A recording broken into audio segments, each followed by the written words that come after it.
destroying Alex Dinaur in 3 straight sets, especially the last 2 sets were one-way traffic where Carlos Alcaraz only dropped 3 games.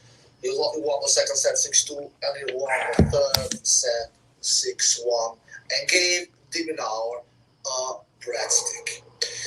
The only set that was really competitive here was the first set, where Carlos Alcaraz won that first set 7-5. What can we say about tennis overall? This was expected outcome. The head-to-head was 5-love to Carlos Alcaraz before this match, and now it is 6-0 to Alcaraz in the head-to-head. All right, everybody. I will do a statement here, and I will say that Diminar will never defeat Alcaraz and will never defeat Sinner. He just will not. Diminar is a decent player, but that's it. I even think that he's a little overrated, to be quite honest. But the thing is that he has a big company. Tennis is not in a good shape right now. All right. Now tennis sucks. There's only 2 guys at the top. All right. Good afternoon, everybody.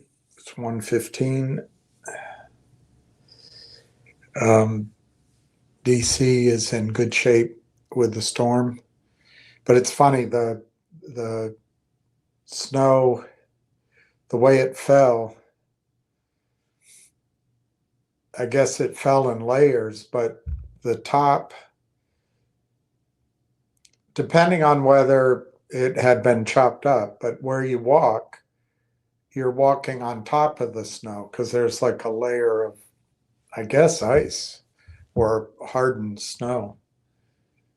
And then some people work diligently to clear their driveways. So, their sidewalks, so you can walk a little bit. And then there's just mounds of snow, and where the cities come through, there's slush, pools of water. It's not very easy to walk around yet, but the weather's nice. It's not that cold. And unless there's another storm coming, I think we got through it reasonably lightly. Let me sign in. It's weird. They changed how the software works. It's all right.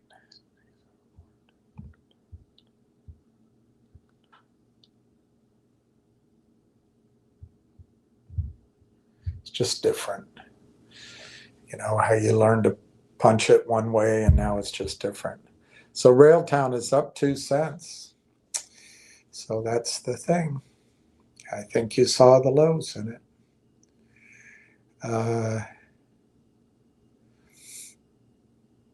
The lows were there a long time. It was quite painful. And they may drive it down again. But that 25 cents is gone. Now it's going to be 28 cents.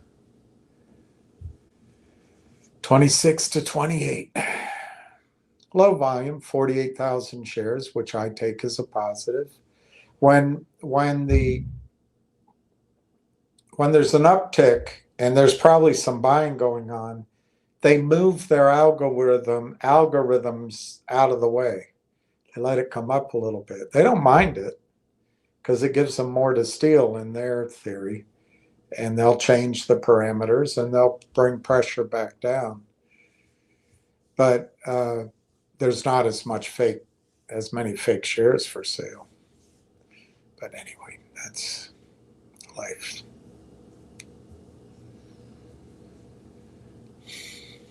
So for those of you who didn't get your money or missed it, it's going to be like silver. You're going to miss the trade, the easy part of the trade. That doesn't mean it won't make sense to buy it later. Just when you buy it later, there's more risk of short-term volatility.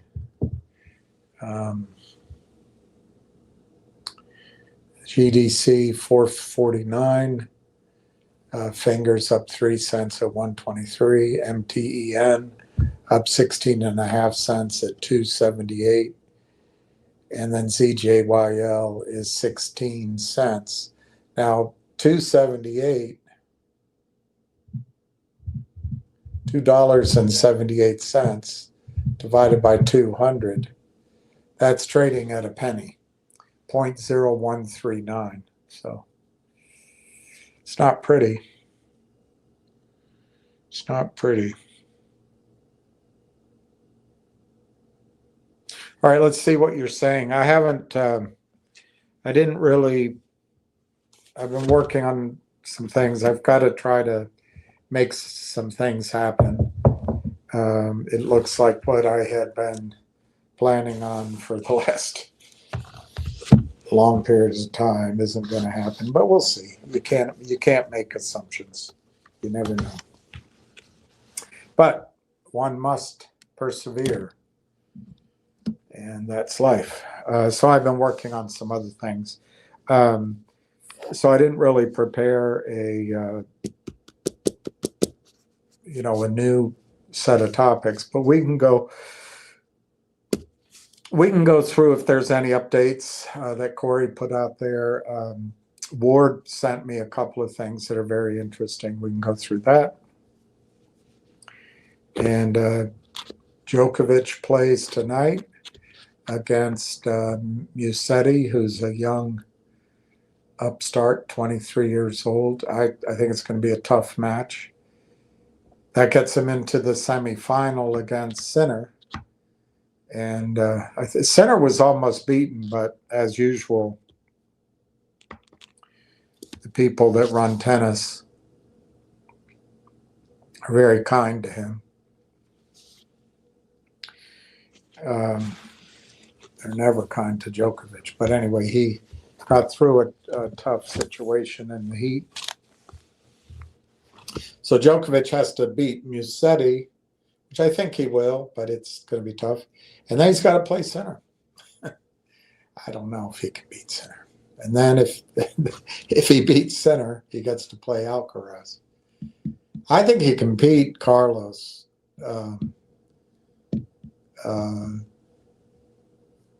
In giving an intense effort. He's done it before, but man, it'll be close. Anyway, what else is going on? I guess Minneapolis is falling apart. Doesn't have anything to do with wokeism or any of the other things I've called out. I've been completely wrong on that. And the world is better for the big major experiment we're doing, reordering society. And Virginia's better off. Look at we've got a great breakthrough. We put a CIA agent in as governor. We'll see if that helps her govern. And then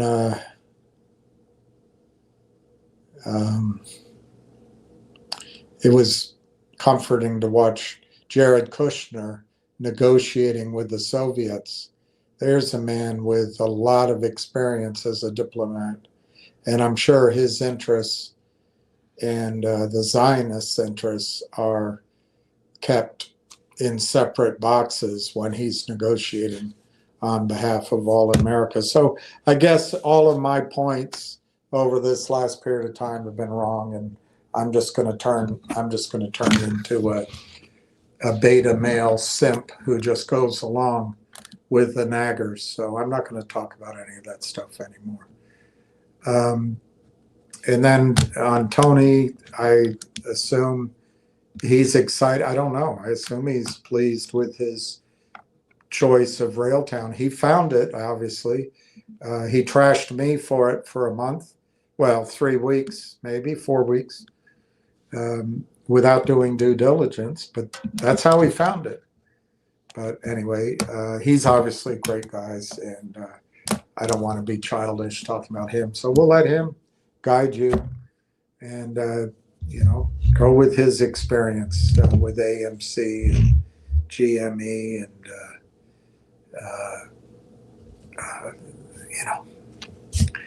not going to fight the audience anymore. Um,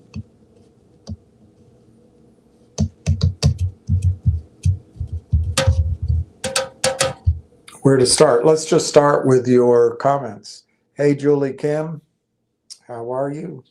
Oopa Pete, Oopa, Pat M, good to see you. I can't see you, but I can think.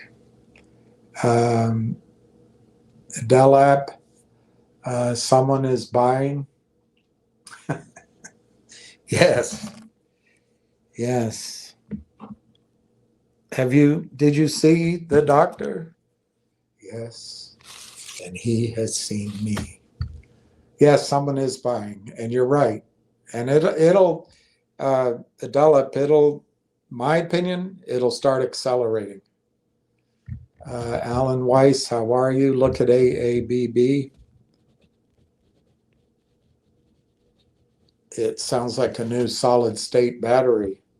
Let me see what it looks like on a chart. I'll start there since I know nothing about the company, and that'll give me something. Asia Broadband. That's an interesting name.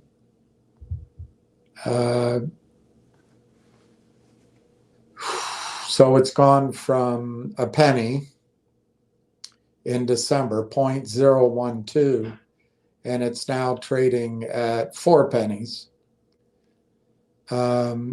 December, it hit the bottom of the page, so it couldn't go any lower. And then it snapped back up right at the end of the year. It essentially doubled, not quite. Pulled back right on the last 1 or 2 days of the year, probably tax loss selling. And then it's had a January effect bounce. And it's crossed, there's a bullish cross of the moving averages. And it looks like, the 20s crossed the 50, and it looks like the 20s about to cross the 200. Those are all really positive trading symbols. And now it's up. What's the volume? The volume yesterday, last 2 days, was really strong comparatively. Let me see what it is on the left. Well, is that millions? 70 million? That can't be. Anyway, that's a 1-year chart. Let me just look at the 5-year chart. I can almost predict that it was destroyed by the shorts. And it was. From 21, the high was, it's impossible to tell, 40 cents, I can't tell. It's actually not as destroyed as other stocks, but they brought it down as ever. They always bring it down 90%, 95%. And it's just been a steady on destruction with some interruptions to the upside, but it just keeps going. And this, I would argue, this could be one of these upside moves that they bring right down. You don't know.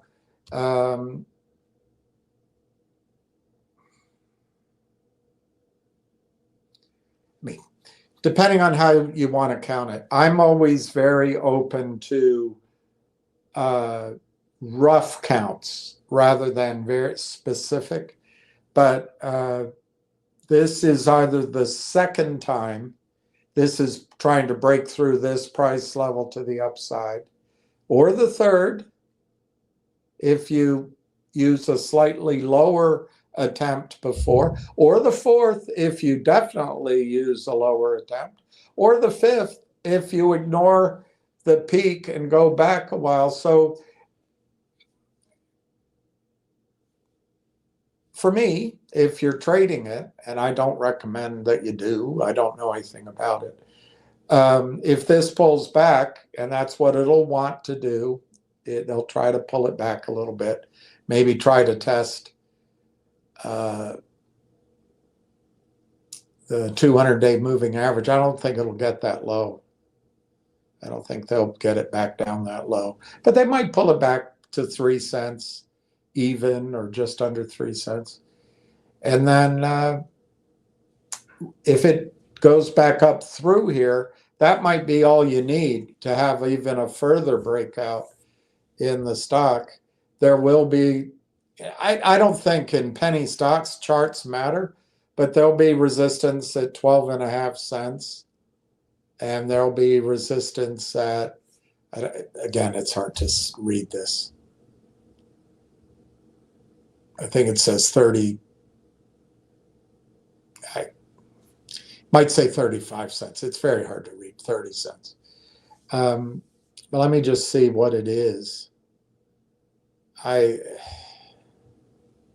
highly skeptical, but if you like to gamble and if you like to make a trade, that's been a nice short-term move.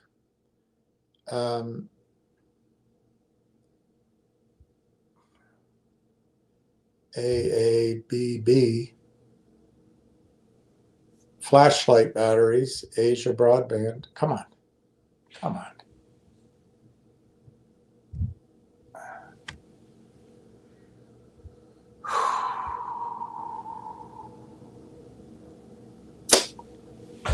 Everybody's looking at it. I think everybody's looking at it. The volume is 17 million. Average volume is 11 million. The 52-week high was 4.5 cents. So that's obviously a breakout number if it gets there. The news, I don't see any news. Darn it. It's really barcoding or whatever you call it. I mean, it's not giving me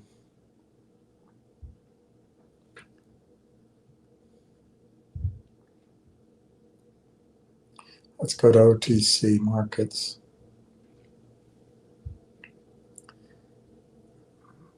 AABB.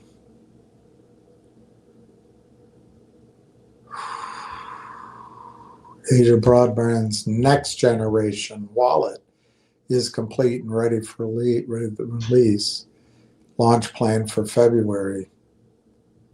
They pursue $250 million in total damages from market makers in a federal lawsuit filed for coordinated market manipulation and securities fraud. Well, that's a reason to follow it. What do you think the odds are they're going to win? They filed in the U.S. District Court, Central District of California, always a bastion of conservative values and right and wrong. They filed against Virtue Financial, GTS Securities, and G1 Execution Services. Bravo. That makes me a fan of this company all by itself. 168 pages. I'll try to get that complaint, or is this it right here? Oops, something went wrong. I like that. You got to give them kudos for that. I just hope they didn't hire Mark Bazile, because he'll settle it and he'll say it wasn't his fault. Anyway, I've spaced out. It's, I guess everybody's trading that. I'll see what I can find on that, Alan. I like that they're suing. I think that's terrific. All right, Railtown's 30 cents. You missed your 25 cents. Railtown is now 30 cents. And how quickly can it snap back up? Well, let's just see.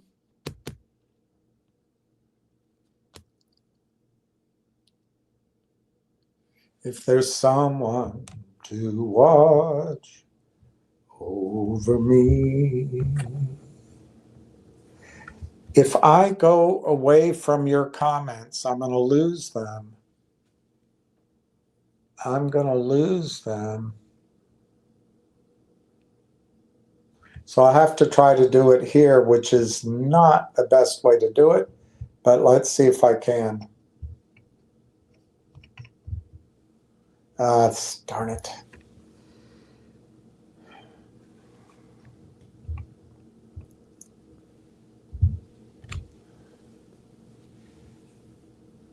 There's a I'm going to go to the Canadian Canuck.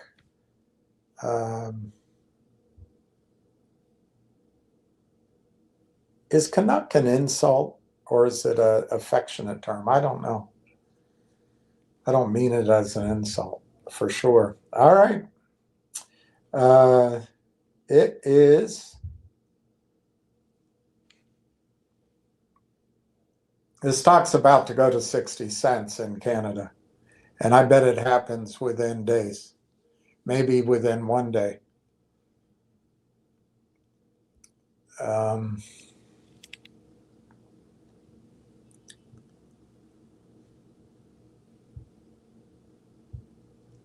And then in the US of A,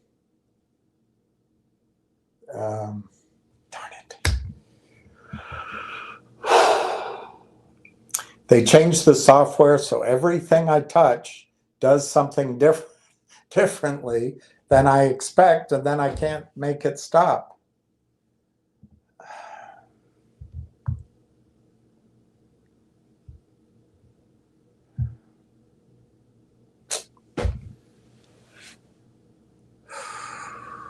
Someone to watch over me.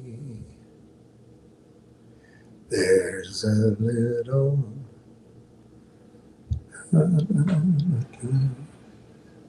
Oh, can't you see?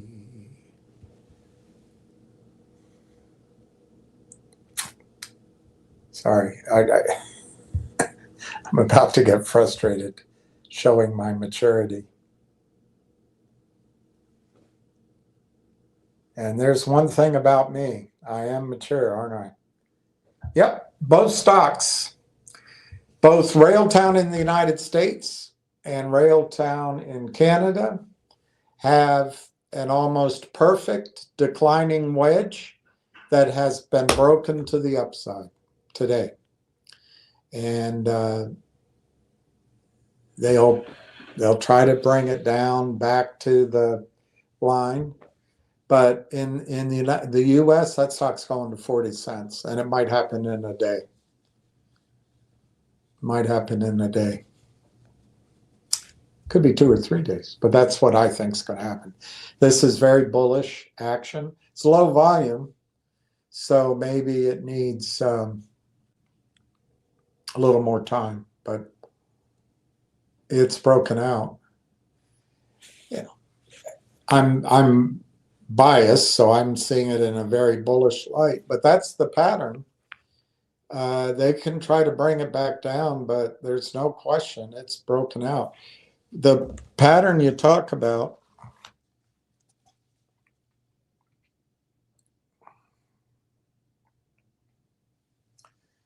is a declining wedge. Let me just take a camera. Oh, new camera design. I don't need anything new. Just need it to work. That's how I feel about it. All right. Let me show you what I'm talking about if I can draw it.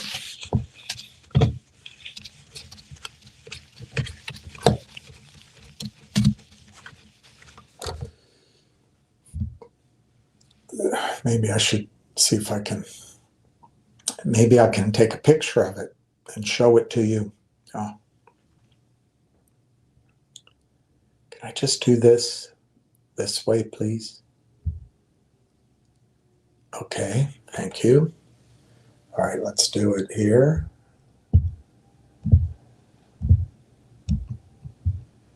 See, this isn't going to work. All right, let me just take a picture. Darn it. And try to show you using my fat fingers.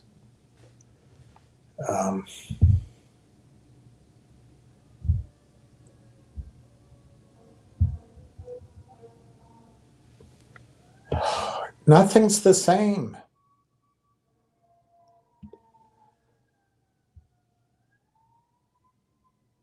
And I'm going crazy.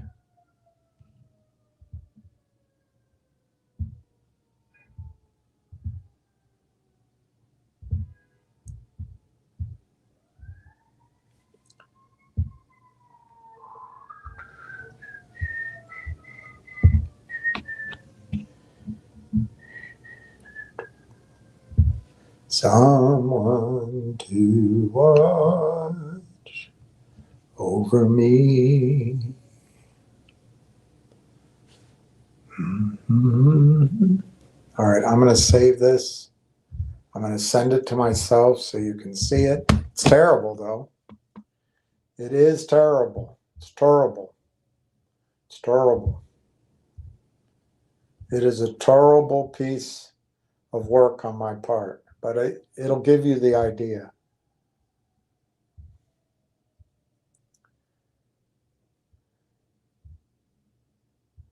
Someone to watch over me. All right, so I'm going to send it to myself.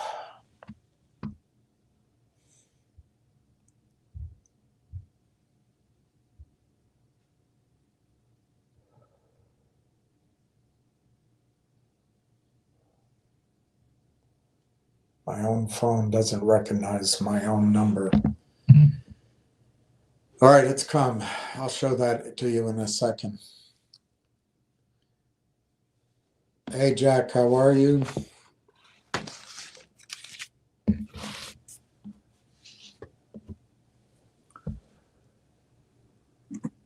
hope your eyes are feeling better. They are, thank you very much. I feel stress. I constantly feel anxiety just because I've got some things on my mind. But otherwise, it was nice today. I walked out a little bit, and yeah, I feel great. Thank you. Pete the Greek, don't frickin' die on us, Richard. You look a bit run down, man. I'm not Richard. I'm not Lisa. My name is Julie. Lisa left you years ago. My eyes are not blue, but mine won't leave you till the sun shines through your face. I'm not Lisa. We're up a nickel. Railtown is now 30 cents.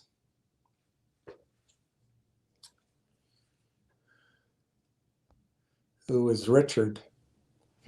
There is a Richard here, but I think it's a typo. Must be a typo. Must be a typo.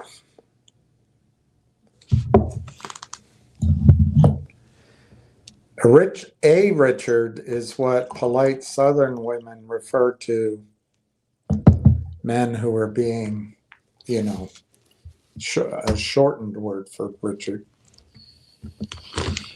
But Richard is a strong name. Jeremy Simmons, good things, William. Yeah, look, the stock's up 5 cents now. And let me see. Well, let me get through. If I go, I'll lose messages. Hey, Red Pepperoni. Hey, Marty Party. TELUS had an announcement today with an AI company called Ring Central.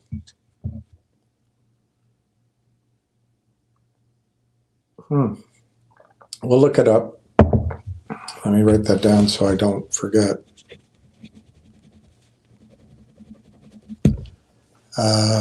29 cents, right direction. Adela, 29 cents, let's go. Yeah, I just want you guys to be, I love the enthusiasm, don't get me wrong, it's great, but I don't want you to get caught up in the hot money message. Yes, this has been a pain in the ass. I feel in some ways, well, I'll just take it on myself. I feel like I misguided you for the last 6 months. June, July, August, September, October, November, December, 7 months. And now we're at the end of the 8th month. So it's really it's almost 8 months. I feel like I've misguided you. And that's been painful. It's been stressful. It makes me look like I'm a cowboy, or I'm that I don't understand risk and I don't have a sense of proportion or all that. But the thing is,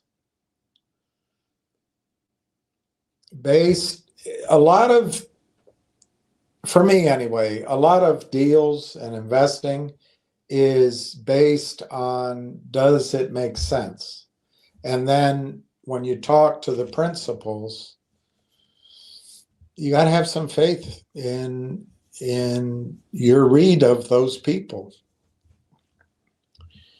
So anyway, I didn't give up on Railtown, and I haven't yet, but I just want you to be so careful. You're going to start getting messages of, it's a win, you're back to even, come over to Umpapa stock. I'm not making fun of Greek, I'm just making fun of promoted stocks, the Umpapa music. So this has been painful. Some people have been able to take advantage of it and add to their positions. Others not have a way. Some people have a way with words, and others not have a way, I guess.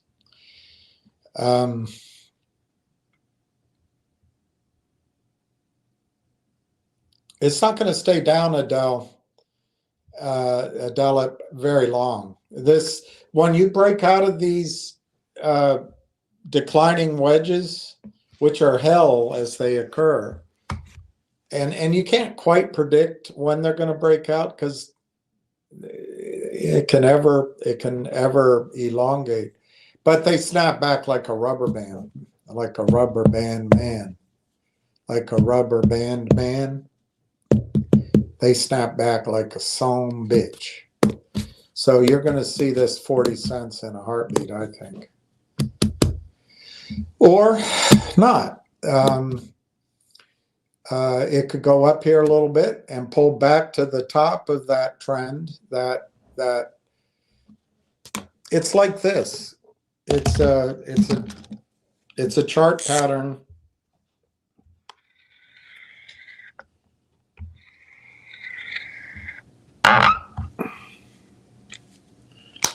It comes in various sizes, but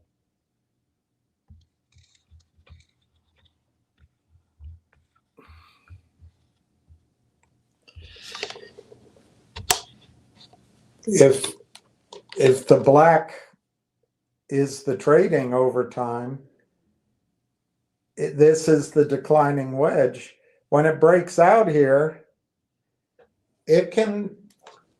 it doesn't have to, but they can bring it back to test the top of the line. And then when it bounces off of that, if that's the pattern, it goes. Now, what I do, which is nonsensical, I think all charts are nonsensical, but they seem to work. It's about trying to chart human behavior. I usually add up this extent. The chart will have units of measure. So I add up the squares here, and then I add it on top as it breaks out, and that gives you a target. In this case, though, 40 cents is where there's a lot of resistance. That's where it broke down. About 2 months ago, it was around 44 cents, I think. And the next day it collapsed. I had a friend in it who really thought that it wasn't good, that the company wasn't updating me, and that we're going into the end of the year. I think his view was that it's just, you got to give up on it. I see that more as a trading view, maybe. But man, I thought about it after I talked to him that night, and I said, I'm going to tell him, just maybe he's right. Just take a break from it, But the next day it broke down. Anyway, that's over with now. That is over with now. And this is going to be exciting. You're going to see a snapback. It won't be gradual, in my judgment. It won't be gradual. It'll be maybe 2 days up to 40 cents, 3 days up to 40 cents. It's probably going to pause at that level a little bit.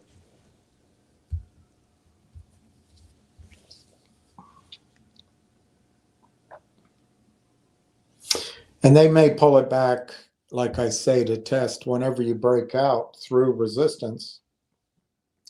The market tends to come back down to make that resistance support and see if first you're trying to see if resistance will hold. When that doesn't hold, they come down to see if that resistance in reverse now becomes support, and if that'll hold. And all the algorithmic and computerized trading, they use all those numbers, and they do it in a very sophisticated way. But in general, it's just trying to determine how the masses are going to act. And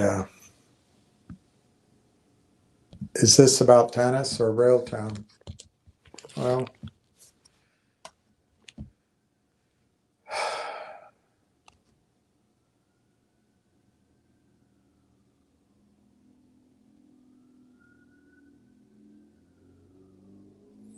I'm just going to ignore that comment. Hey, Julie, 29 cents. And then Adele is saying 30 cents. And Alan West says AABB's gold mining. Not when I looked at it. It's broadband. All right, let me write that down.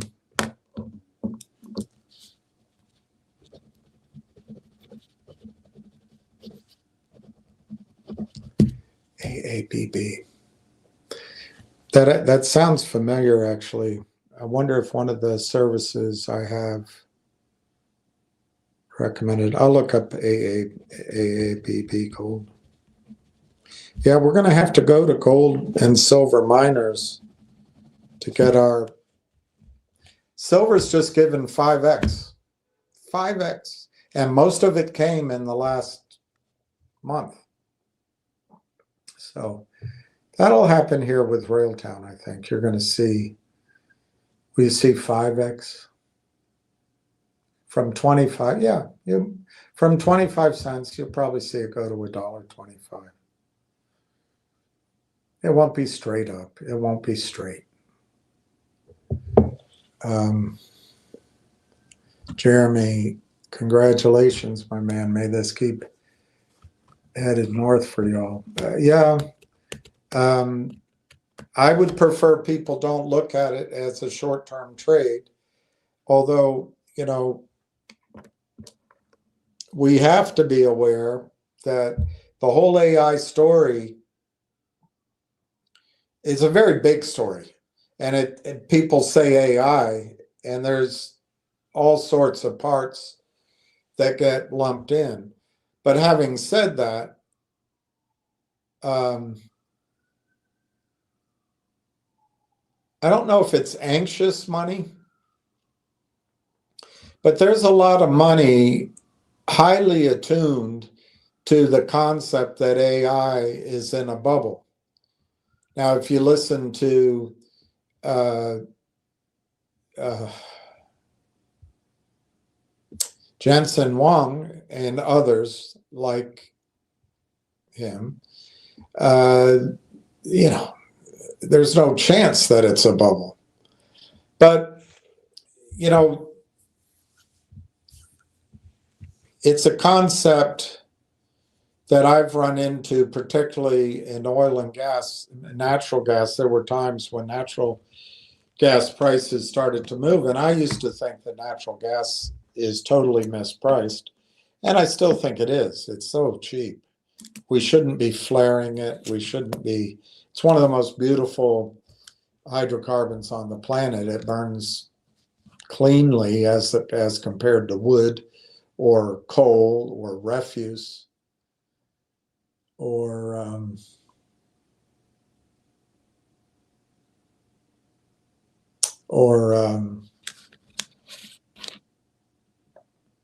even oil, certainly diesel. And any of it's better than nuclear power. Nuclear is going to destroy the planet. I used to never not think that way, but every 5 or 7 years, there's they call it accident.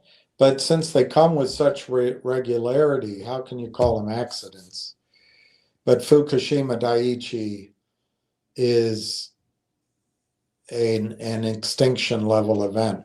I'm sorry to say, just because it's not in the papers. Remember, the papers are now, they've been changed to a different way of thinking. So we work on what we want it to say and how we can be comfortable, get some sort of agreement. We don't necessarily pursue the prickly path of truth anymore. And I guess it's just fine. I'm tired of fighting it here. But since that time, there's been at least 2 earthquakes in Japan, on the west coast of Japan, which probably destroyed nuclear power plants on a scale of Fukushima Daiichi, but there's no coverage. There's just no coverage of it. So I find natural gas as the most appealing fuel source out there, and it's selling at $2.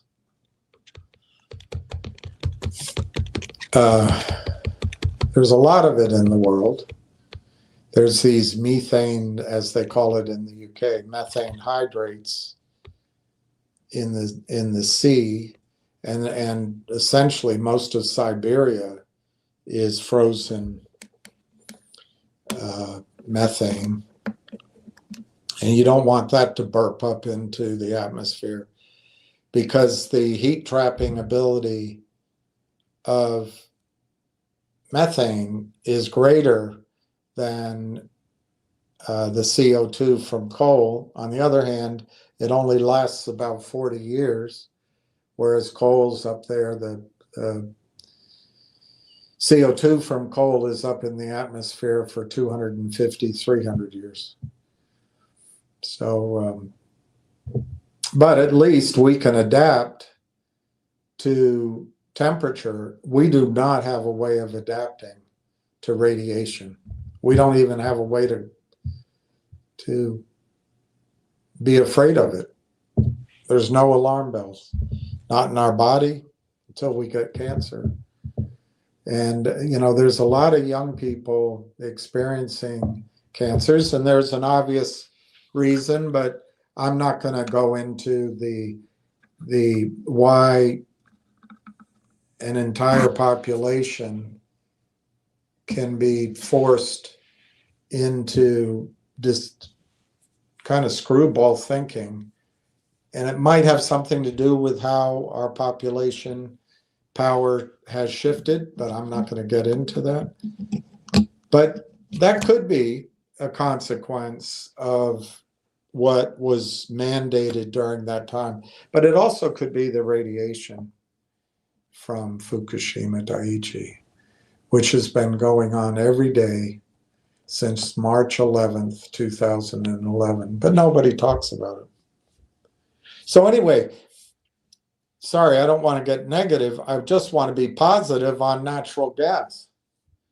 Just want to be positive on natural gas. Railtown 29.5. Canuck is Eskimo for lumberjack. I'm a lumberjack and I'm okay. I work all night and I sleep all day. I do something and chop down trees and hang around in bars. I put on women's clothing just like dear Papa. Yep, it's 30. Now it's 0.295. Lion of all trades, I assume that's what LOAT is. Hopefully everyone accumulated the bottom too, because it looks like it formed a bottom. See, now that guy knows how to read charts. Let me see if it did form a bottom. I don't know. I don't see what. Are you saying that double bottom there or triple bottom there? Maybe.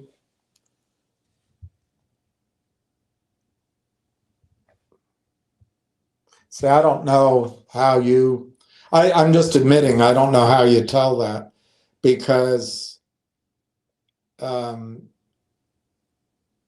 it made lower lows until 2 days ago. So that's beyond my skill, I guess, calling the bottom there. But you're right, that may be the bottom. There wasn't a lot of volume, so it wasn't a climactic sell-off. But maybe you're seeing a double, like a W, a double bottom, maybe. Let me look at a different chart.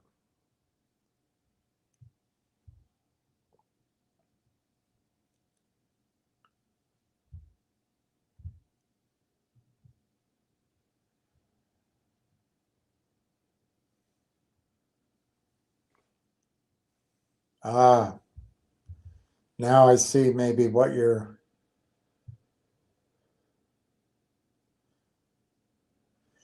I mean,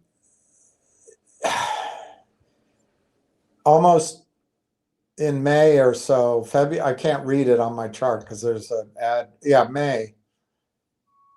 It came down in this lower price range and that had a spike.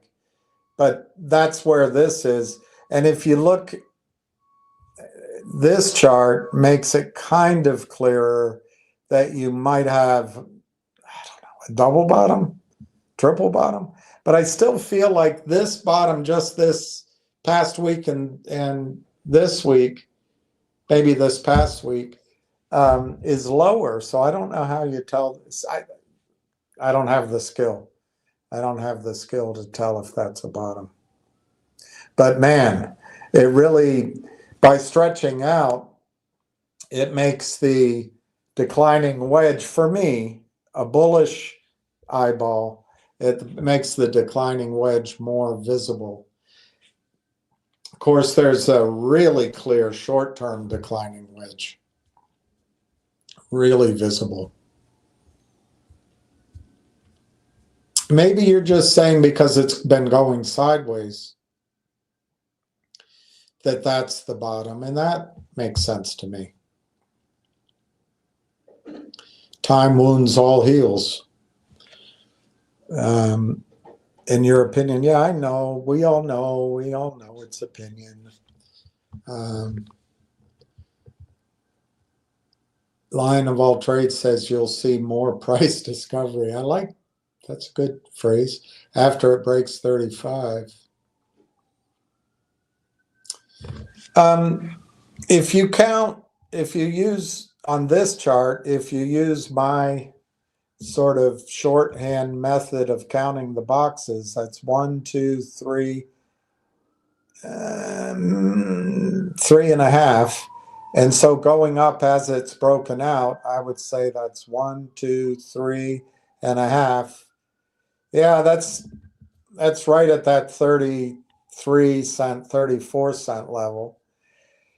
On the other hand, if you use what I'm stretching to see, and so I'm not sure it's fair, but if you use a longer wedge,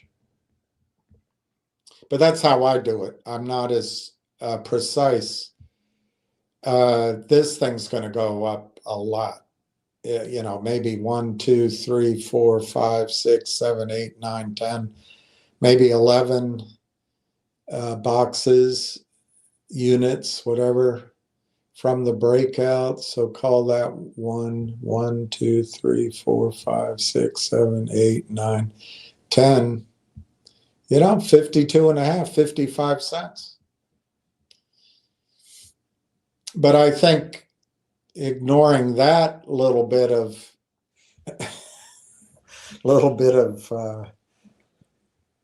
analysis, the most likely stall is right around 40 cents. There's a little bit of resistance, like Lion says, at 34, 35. But I think the big resistance, there's going to be people that were disappointed they didn't sell at 42.5, 44, 45. And there may be people, once it gets back up there, they just go, it wiped its face and I'm just getting out. That's human nature, and that's what charts reflect. That's called resistance. I hope not. I hope people don't feel that way, because I disagree with some people's point of view. Doesn't mean they're wrong. Doesn't mean I'm right.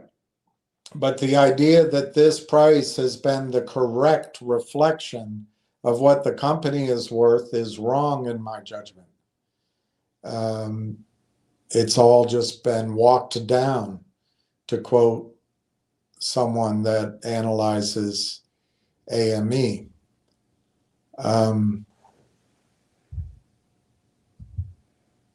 Yeah, 45 cents will be resistance. The question is, how much resistance is there after that? The chart shows other points, but I would argue once it gets through 45-ish, you don't have much more selling in the stock. I hope there's no selling in the stock. I hope real people who own it have the heart to hold it now, because you've gone through the pain. You might as well get the gain. But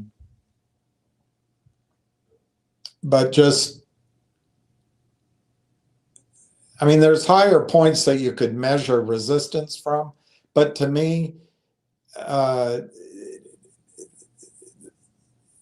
in the past, if you weren't dealing with the criminal selling, this selling down would indicate that a lot of the weak hands already got out of the stock.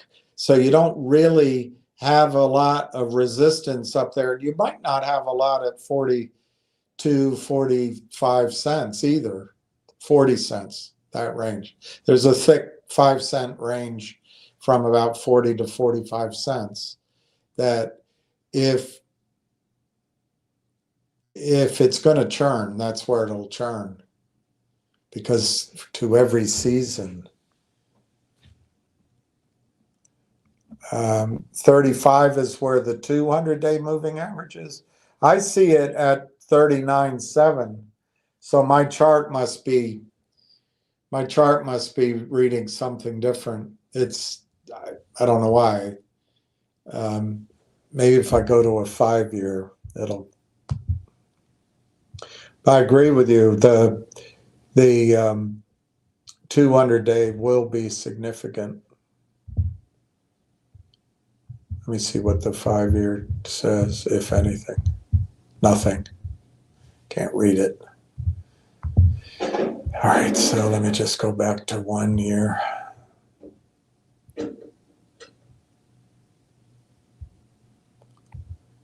They had a misprint on the trading, so the chart's useless after a year or so. Yeah, I show 39.7 as the 200-day moving average. I don't know why it's different than yours.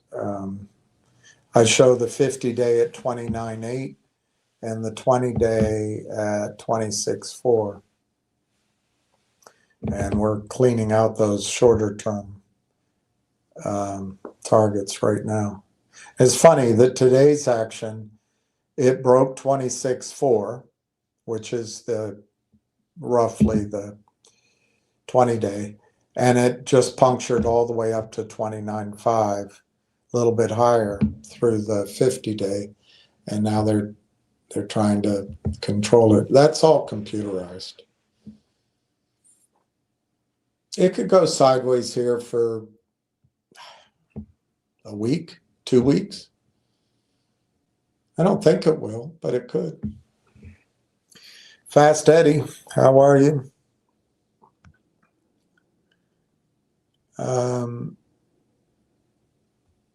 One fix it. What stock is Ham talking about lately? I don't know.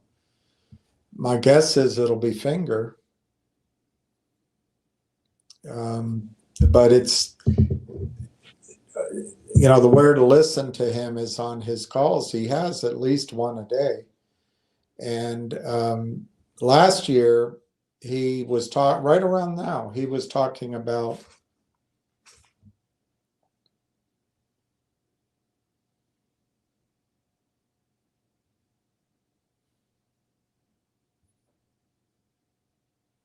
I think it was G-Bucks.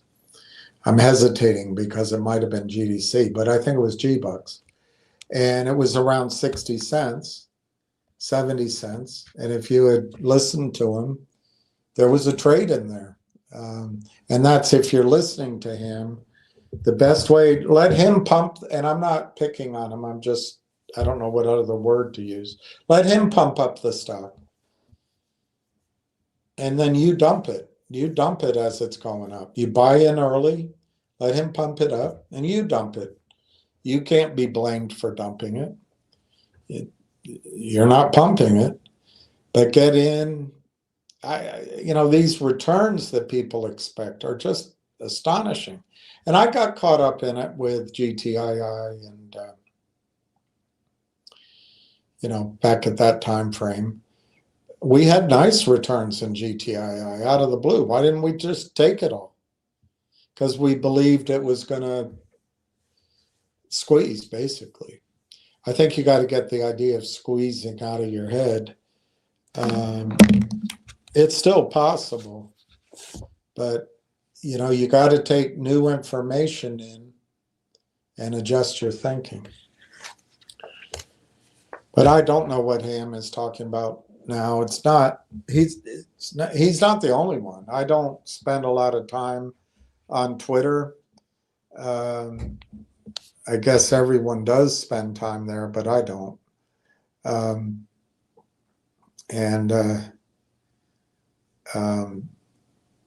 There's plenty of people that have stock ideas I don't keep up to date on. For me, Railtown, and I get what a couple of you have told me that, maybe I'm not getting updates from the company enough. I'm flying blind. I don't really have inside information, but of course I don't have inside information. But I think Railtown, I'm not going to bullet point it. I've talked about it so much, but in its essence, I think Railtown is mispriced. I think the stock has been abused by the same complex of co-conspirators. And oddly, during that time, the company has, by my way of reading it, and others too, has just terrific news, but they can't talk about it. They can't talk about it. Yesterday was a breakthrough. When we should read that news again today, maybe. But that announcement yesterday may have been all that was necessary for disclosure. I don't know that, and time will tell. But that yesterday's announcement was a big deal to me, and I think you're going to see Railtown. Look, Langchain is priced at, probably the next round will be priced at 2.5 billion. Langchain has risk. I mean, it could prove that their model doesn't work. It's different than Railtown, but it's not really the same. But, you know, there's companies that are going to lose, and maybe it is Langchain. But for the time being, all the money's going toward these kind of stocks in the private markets. Railtown's the only one I know of that's public. There are, I guess, a dozen small competitors, but I think they're all private.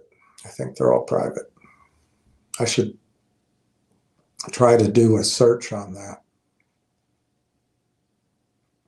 I've shown you what the little bit of research I did, but I should try to narrow it down again. So I don't know what stock he's talking about. Lay one, fix it, man. I would go on Twitter, follow Finger, follow I don't know, Kristen Shaughnessy. She posts and links him quite a bit, so you'll find him. I think it used to be Ham Short Killer. I don't have a reason to believe it's anything different, but you'll find him, and he'll, it's free to call in on his calls, and he'll give you ideas. If you hear a new idea that he just mentions, look at it, and if you want to take a punt, because that's what it is, just buy it when he first mentions it. Let him make his hundreds and hundreds of phone calls for the next month, and if the stock catches some footing and rallies, get out. Don't listen to the moon. Just get out when it's 100, 200, 300%. Just get out. So those are huge gains. That's how to play his ideas, I think. I say that in retrospect. I didn't play his ideas that way. Matthew Kohler, lovely breakout. Yes, I think the breakout was yesterday, Matthew. But it depends on how tightly you draw the pattern, and you'd have to ask Lion for that. But to me, yesterday was the breakout. But you're right, it gapped open somewhat this morning, and if I had to guess, you'll get a little bit of a pullback, but maybe by the end of the day, certainly tomorrow, you're 35 cents. I like that number. And pull back a little bit, and maybe by the end of the week, you're 40 cents. And then, maybe it goes sideways for a little while. The Rubber Band Man by the Spinners. That's it. That's it. Hey, T. Alex. And that was Mark Maddox said that. T. Alex, tell us in Ring Troll, an AI-powered business communications leader, today announced they are expanding their partnership to bring advanced AI capabilities to TELUS Business Connect. So that's going to be another piece on top of that stack. UF? Is that the triple up on, what's FF?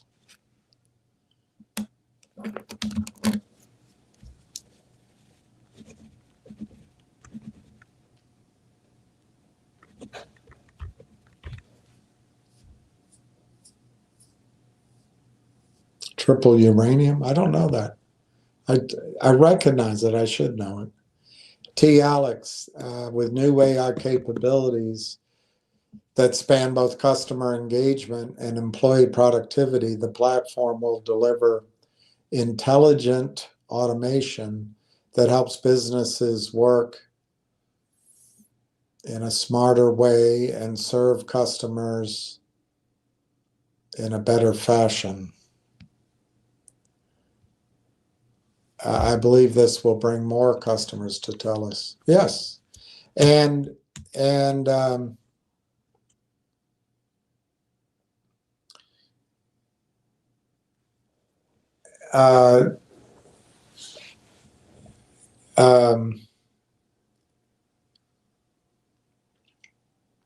T. Alex, just to take your thought further, maybe this is the beginning of a lot of people switching over to the data center.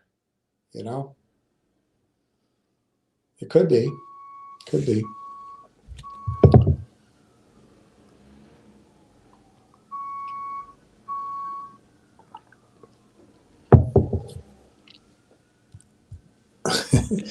Oh my gosh, I called you Richard. Maybe I'm the one run down. You could be, Pete, but maybe you were just trying to say that I'm being a Richard. One Fix-It Man, if the CEO of Finger would stop selling shares, maybe one of these decades they will be profitable. Well, those are two non-related. One does not follow from the other. I didn't know he was selling, but I would imagine that Finger,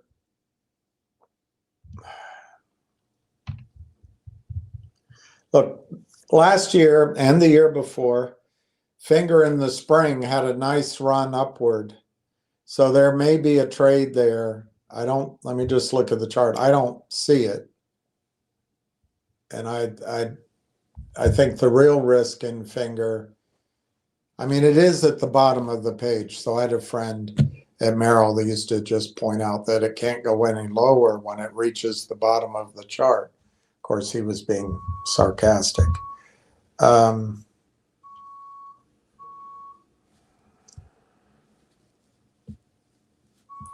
mean, maybe there's something positive there in Finger. Looks a little like a January bounce. I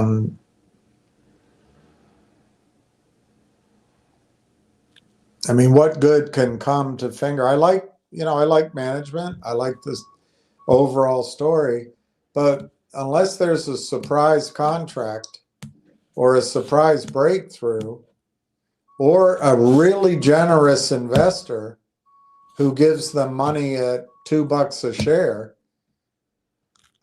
you've got to run the gauntlet in Finger of a capital raise. They don't make money. So now, one thing we don't know about, and it's been about a year since they raised that $5 million to do the C2 contract, maybe there's revenue going to be disclosed from that. Why doesn't this work the way it should? I mean, it works. It's just I don't know how to do it anymore.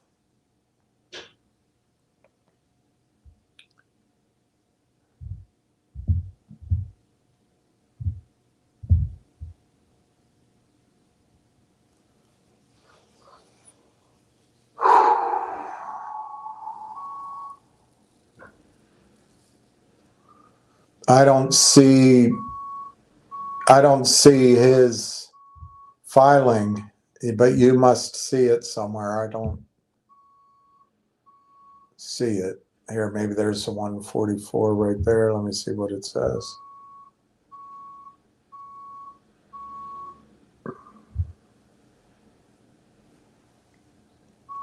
Um,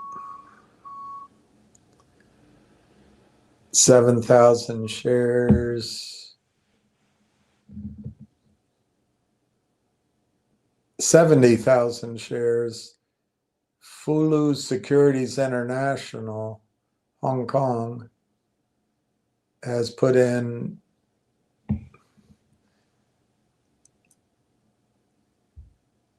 a sell. Who is it? Long Yu Po. I don't think that's the CEO though. But people have different reasons for selling. Wow, Jack, you got 100 more. Good for you. That's good.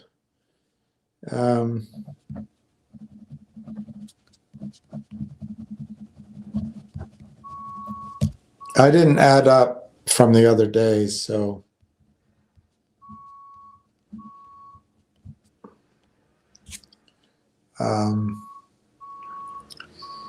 that's good though.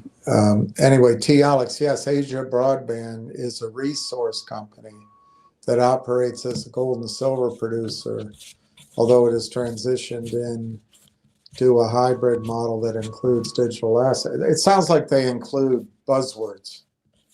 But I tell you what, if you can raise money and you can go claim some of this gold and silver, this is where the upside's going to be. But for me, the trade's going to pass me by because a long period of time went by and not in anybody's control except a bureaucrat. And not going to discuss bureaucrats in any particular way. T. Alex. Wow, you've got a lot, T. Alex. You've upgraded your position.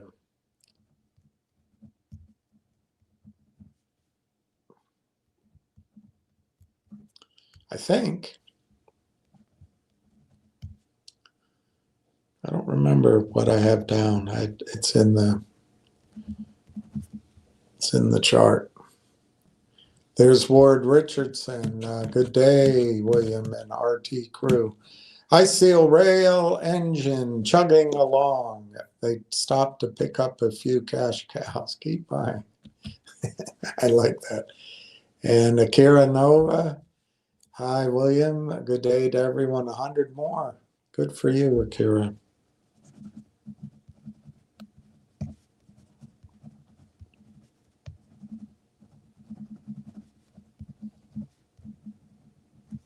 That's fantastic. All right. So what was I going to go show you? Let me take this down. I think I can do it now without losing you.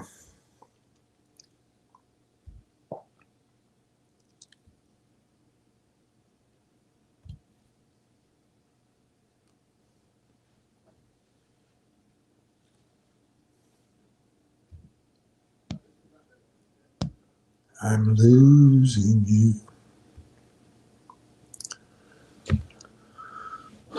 Okay.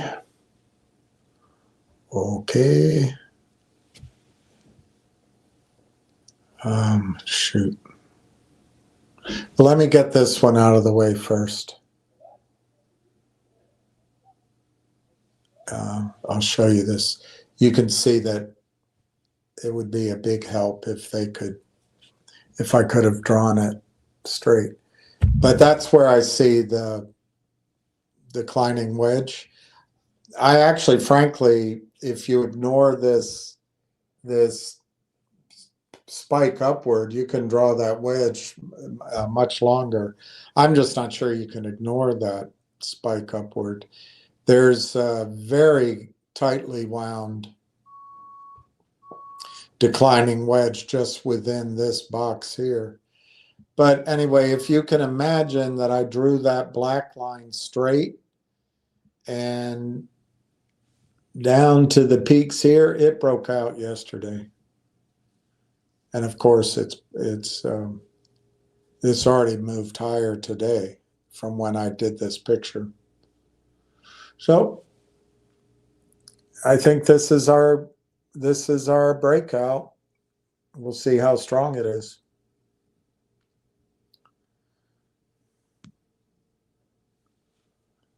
All right. I think I can go from here.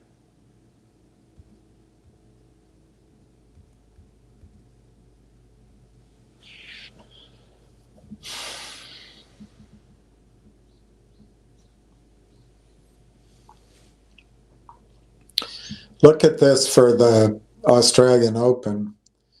On the upper left quadrant, it's Alcaraz against de Minaur.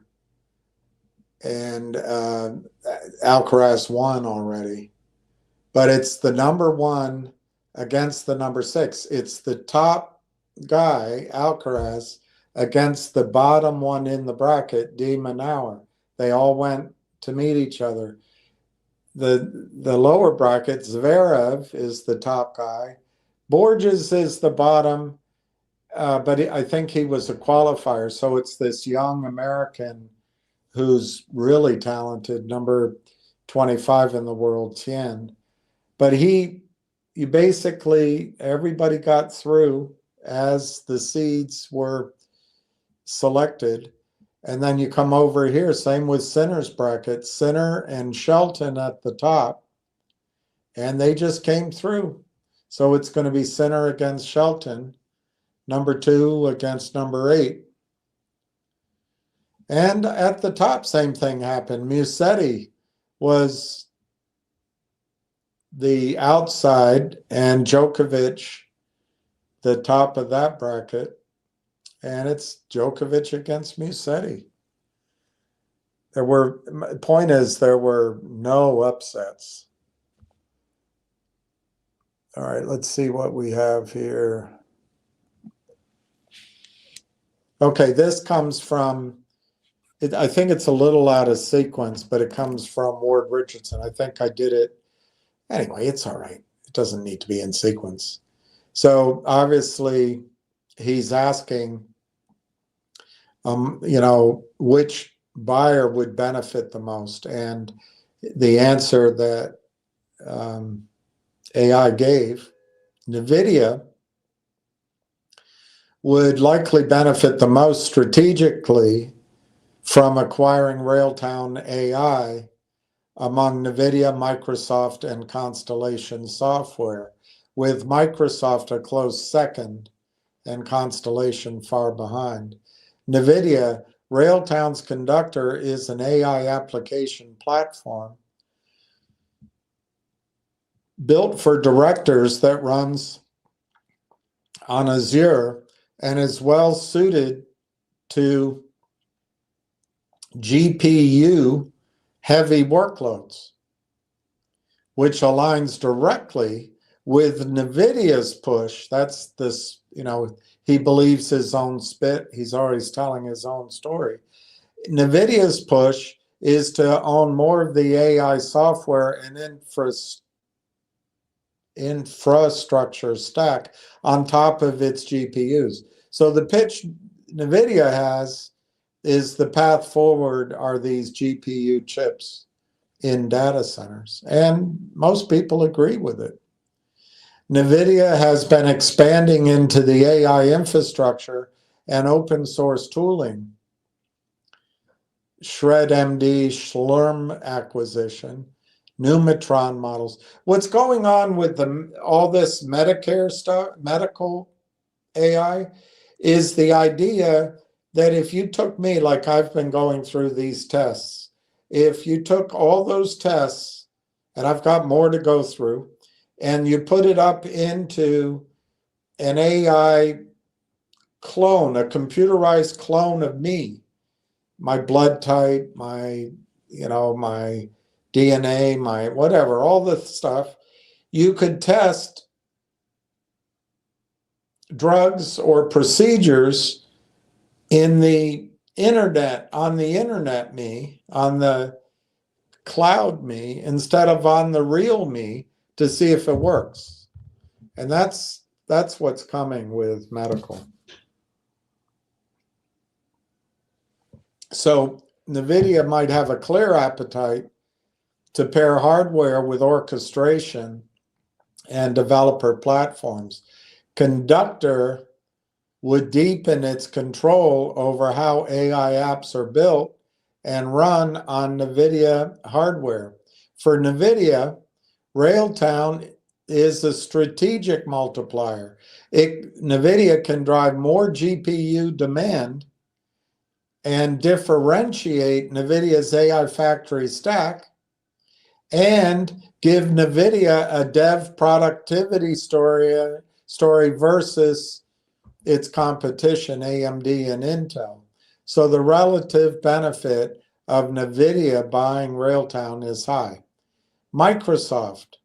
Railtown is already a Microsoft partner, built for .NET developers and listed on Azure Marketplace, which means integration into Azure, GitHub, and Copilot ecosystems is natural. Microsoft could use Conductor-like capabilities to strengthen Copilot for developers and Azure's agentic observability tooling. And Microsoft has the distribution to scale Railtown globally quickly. The benefit is substantial, but incremental, because Microsoft already has overlapping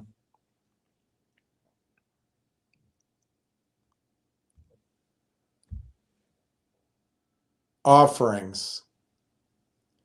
Yeah, but I'm not sure they're as good or as big or as scalable, but we'll find out.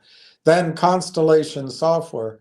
Constellation Software focuses on small, profitable, vertical market solutions with niche, mission-critical workflows.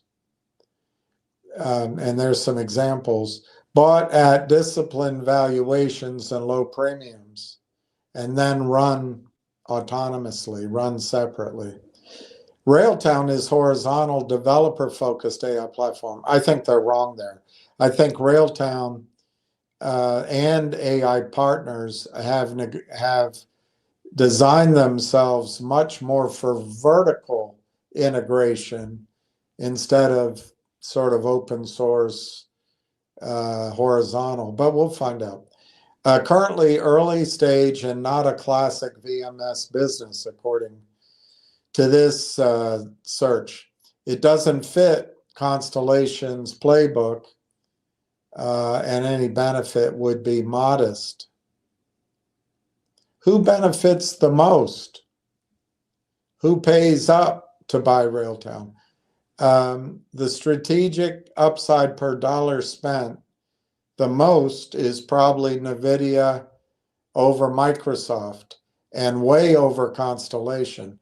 NVIDIA gets the largest marginal advantage because it turns Railtown into a software lever on top of its GPU dominance, strengthening end-to-end AI factories and developer tooling where it is less built out than Microsoft. And that's true. So that's interesting. That's something that kind of surprises me. I would have thought Microsoft would have been number one. So who might pay the highest price, bear the highest burden?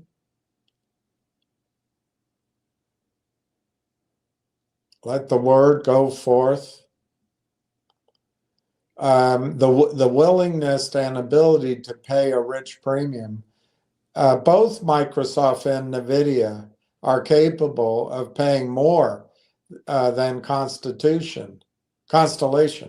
But Constellation's model almost certainly breaks at the kind of valuation Railtown would command in a strategic deal.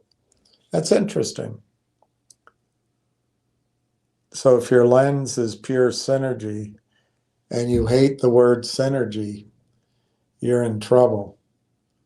If your lens is pure strategic synergy, strategery, and ecosystem leverage, NVIDIA is the one who would benefit the most from a Railtown AI buyout, with Microsoft still realizing strong but somewhat less incremental gains, and Constellation getting the least relative benefit out of those three.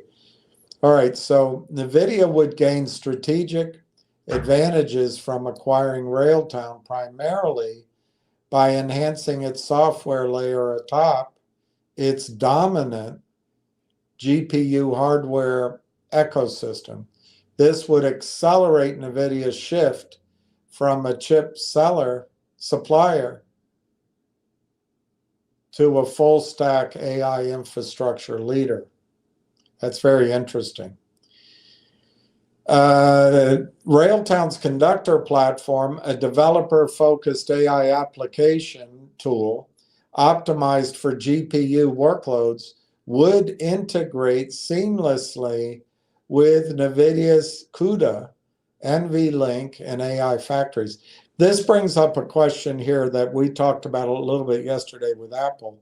Apparently, Apple is distributing GPUs in our phones and in our Apple computers, but would each computer still need a Railtown Conductor platform? I don't know.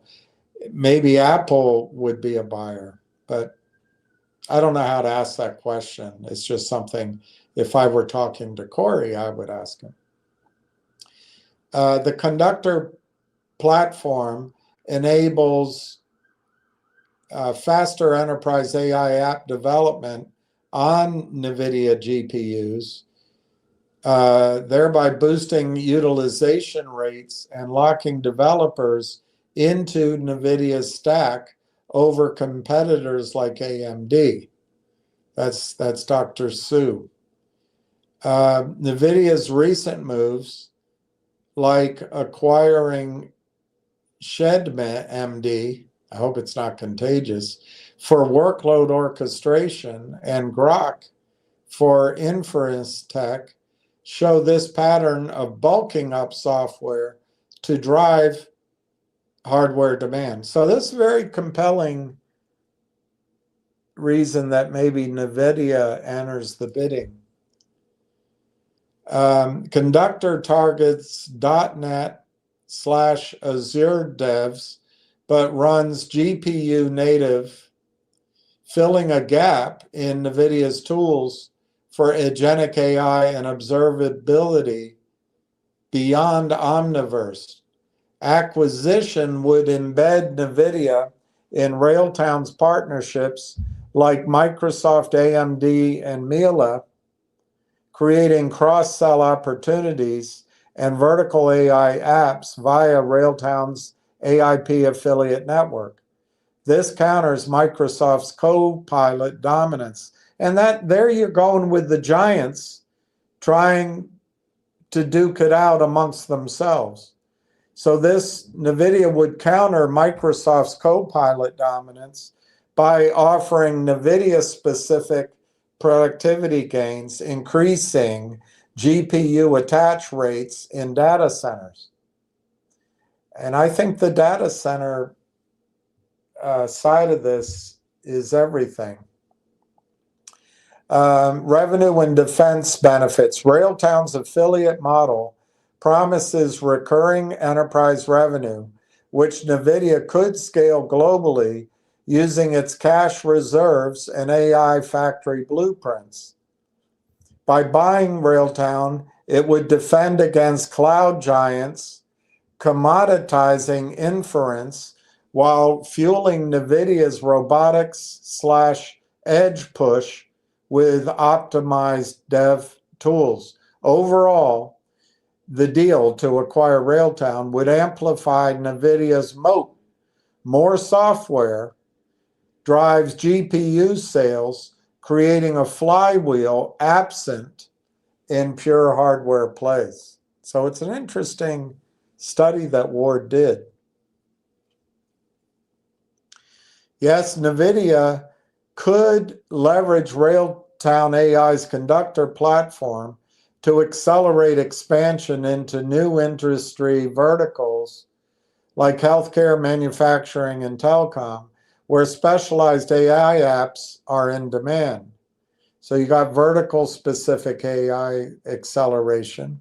Railtown's developer tools enable rapid customization of agentic AI workflows for niche sectors, pairing with NVIDIA's Omniverse and AI factory blueprints. For example, in pharmaceuticals, like Eli Lilly's drug discovery, Conductor could optimize GPU-based simulations and digital twins more quickly than NVIDIA's current stack alone. This shortcuts NVIDIA's entry by providing ready-made, in other words, shortcuts in the sense they can jumpstart their entry by providing ready-made observability and integration layers, turning general GPUs into vertical specific solutions. Partnership leverage. Railtown's existing ties, Microsoft Azure, Myla, and AIP network, well, I think it's 200 companies now, give NVIDIA instant access to enterprise channels in Canada and beyond. NVIDIA could deploy Conductor enhanced tools via partners like TELUS or Bell for telecom AI, or scale to US manufacturing via its AI infrastructure ecosystem. This is NVIDIA. Speed advantage. Instead of building vertical teams from scratch by buying Railtown, acquiring bundles, the acquisition would allow them to bundle the software with NVIDIA's hardware dominance for a quicker path to pilots and revenue. Competitors like AMD lack this software depth. NVIDIA gains a flywheel. Vertical wins drive GPU adoption, creation lock-in before rivals catch up. See, it's a rooster blocking effect as well. All right, that one's not going to work. All right, so we go on.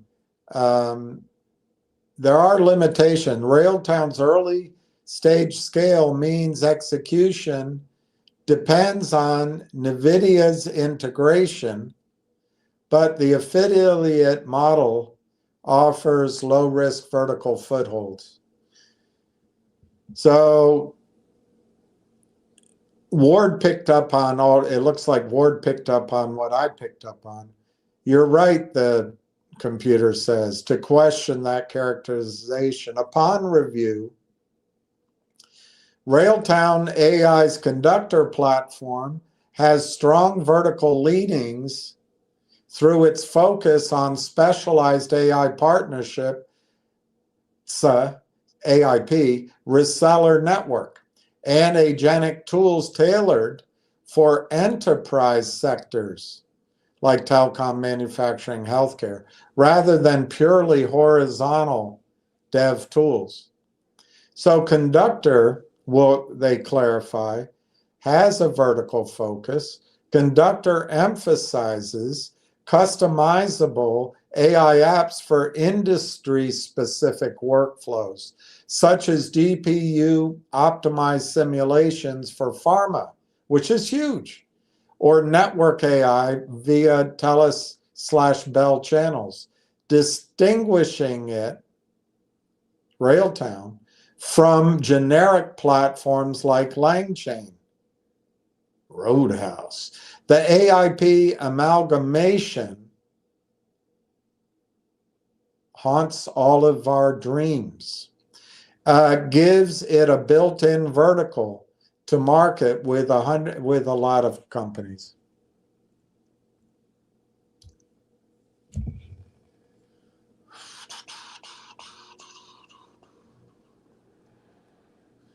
So the amalgamation allows a targeting of niches, accelerating deployment in Canadian telecom and North American manufacturing.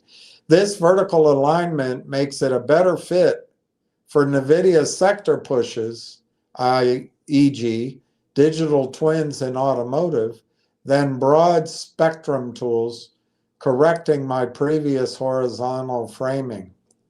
Yeah, you go, girl. You better run. So what is the implication for NVIDIA? A vertical savvy Railtown would supercharge NVIDIA's Omniverse expansions into pharma, energy, and robotics by providing pre-tuned dev platforms, not just general infrastructure. It avoids the horizontal bloat risk, focusing on, of course, synergies. We focus synergies on high margin verticals where NVIDIA GPUs shine, like Eli Lilly's discovery pipelines or edge manufacturing. That sounds good, actually. It sounds good. Feels good. Billy Ray. Looking good. All right, so it's almost 3 o'clock. Railtown's up 4 cents at 29.5 cents. GDC's down 20 cents at 4.30. Fingers up 3 cents at $1.23. MTEN is up 23 cents after a 200 for 1 split at 285, and ZJYL is 0.1618, 16 cents. All right, so let's continue to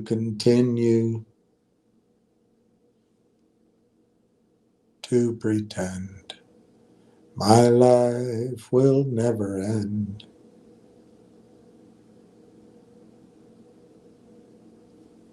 I don't know which one to hit. I think it's this one. Okay. NVIDIA would likely benefit the most from buying out Railtown. I think I already read this to you. But let's keep going. Maybe it's a different query. Among Microsoft, NVIDIA, or CoreWeave, NVIDIA's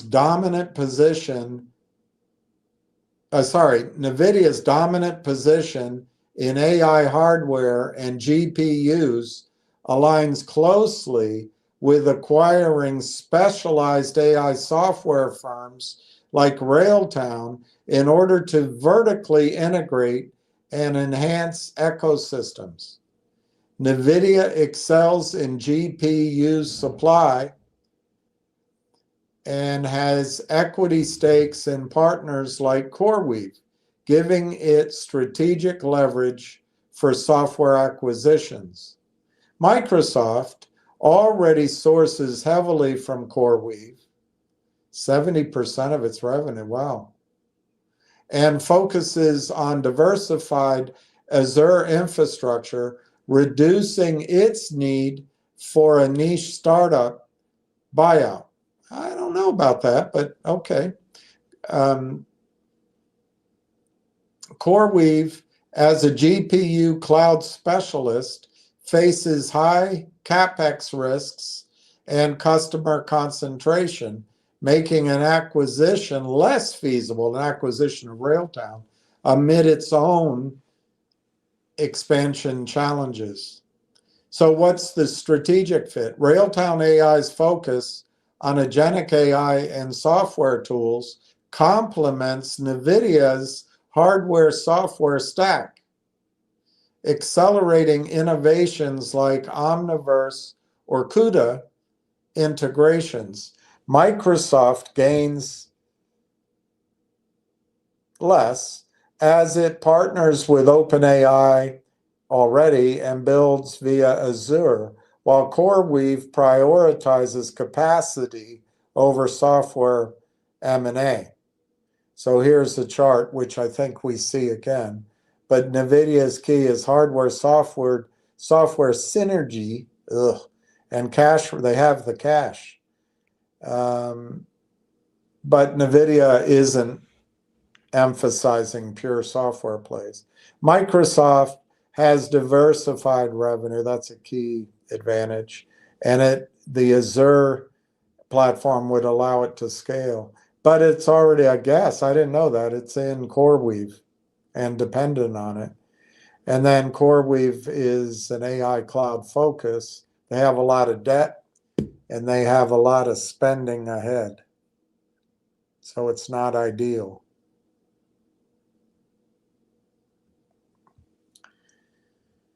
And you can see that chart again up there. So NVIDIA's track record of investing in AI enablers positions NVIDIA to extract maximum value from Railtown. Very interesting.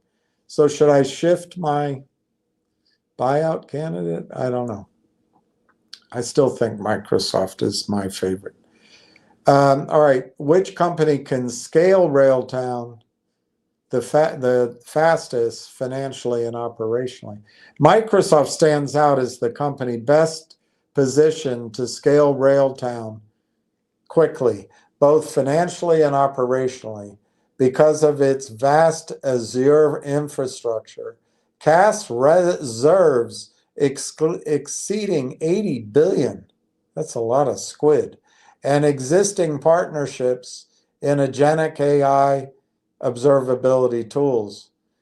Microsoft Azure Cloud already hosts Railtown Conductor's platforms and powers similar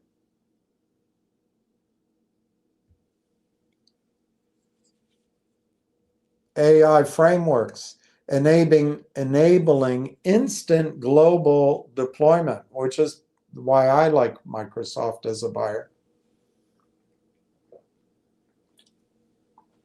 to millions of enterprise customers without CapEx strain. They just bundle it in the current spending. So whatever Microsoft pays, if they bundle it in their current offerings and attribute a portion, maybe a big portion of the cost of that bundle to Railtown, all of a sudden Railtown could be worth 10, 20, 30 times what they paid for it just by internal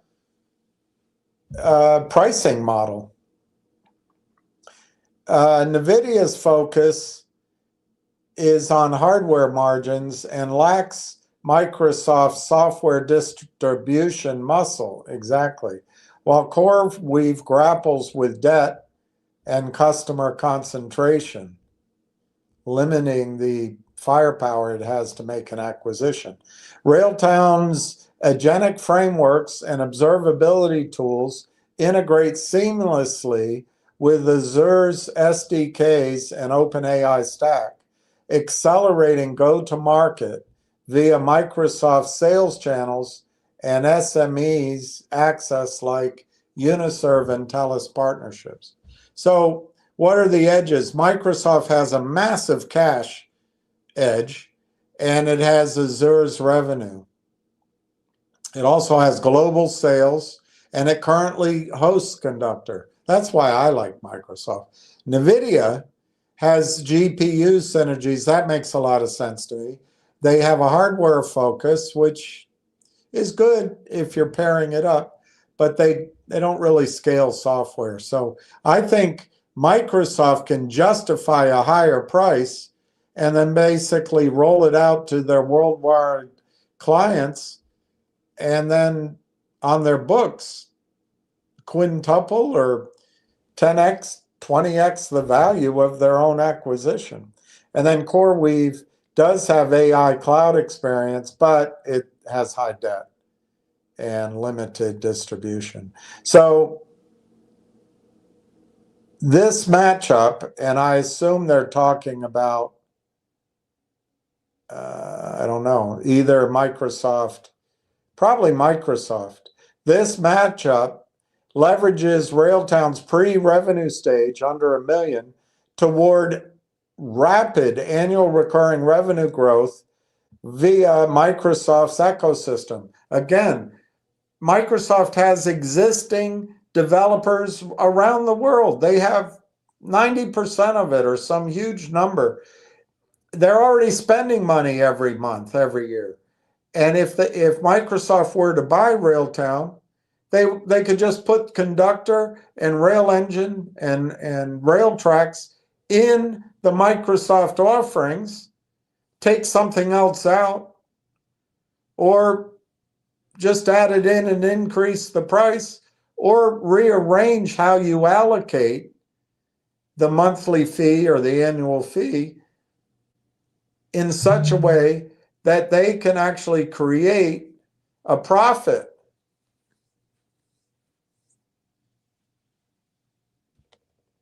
by buying Railtown at a massive price. All right.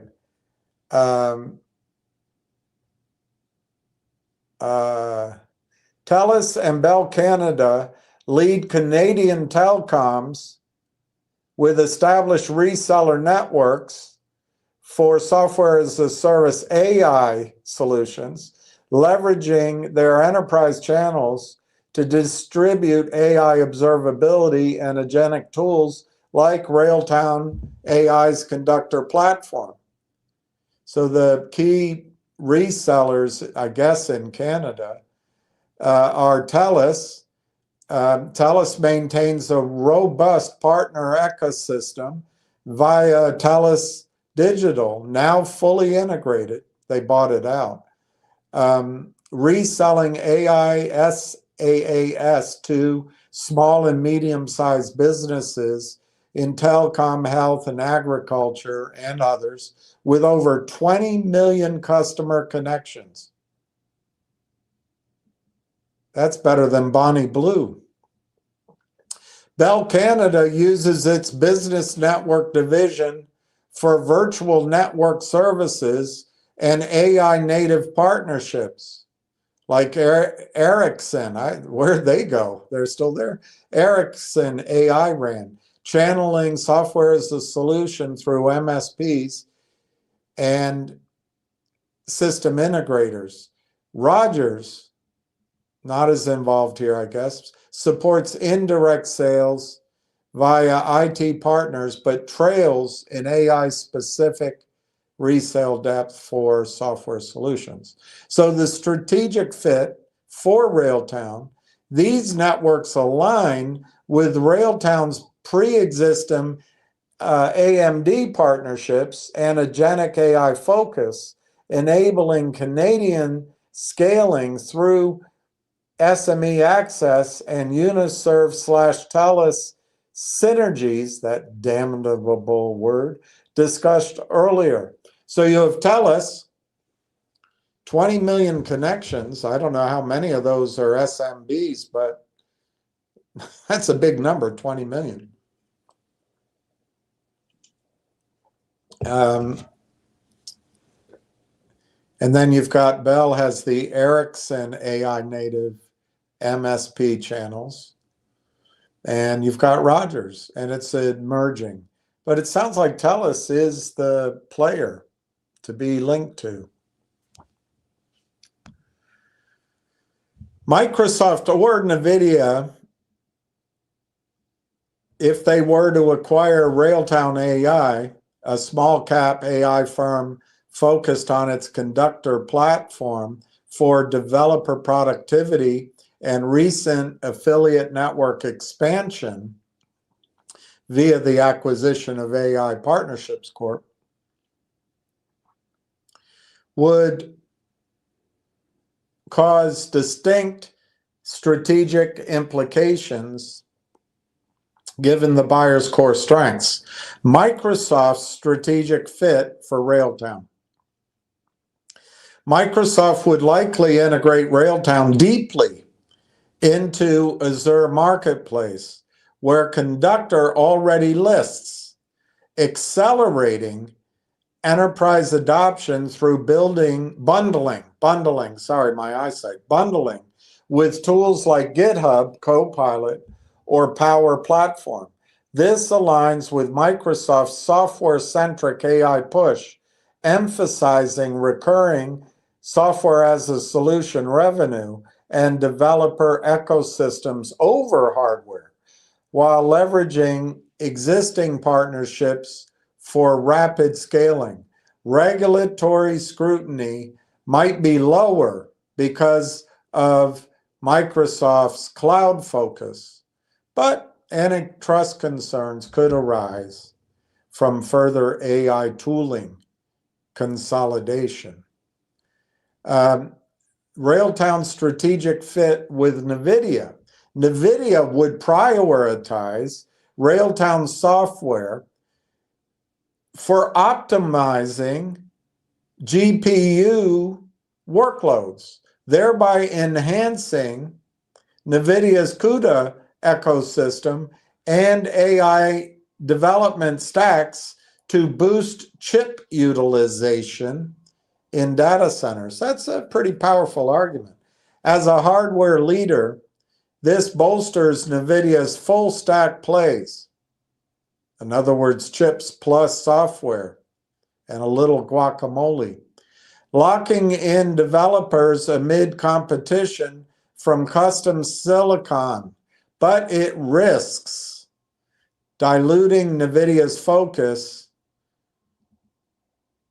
away from core GPU dominance. Such a deal might face less overlap scrutiny, but could draw attention if it's seen as extending NVIDIA's moat too aggressively. Let me get some liquid on my lips. Your kiss is on my list or lips.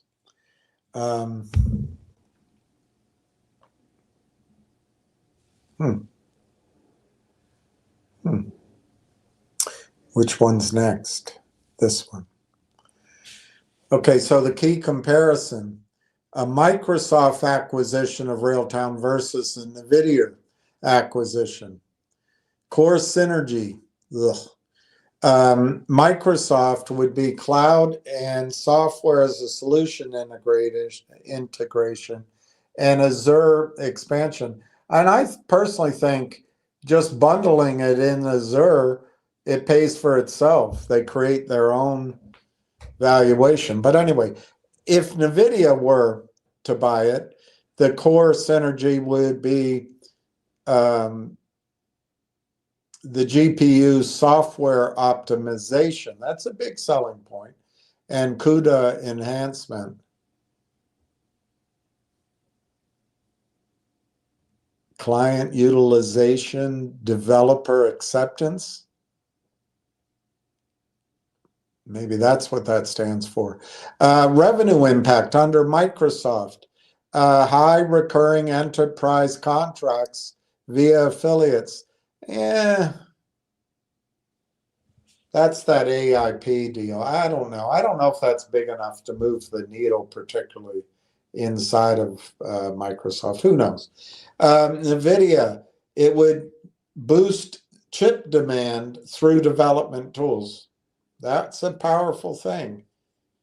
Market positioning in Microsoft, it would strengthen Microsoft software layer leadership or prevent others from claiming some of it. NVIDIA, if they were to buy it,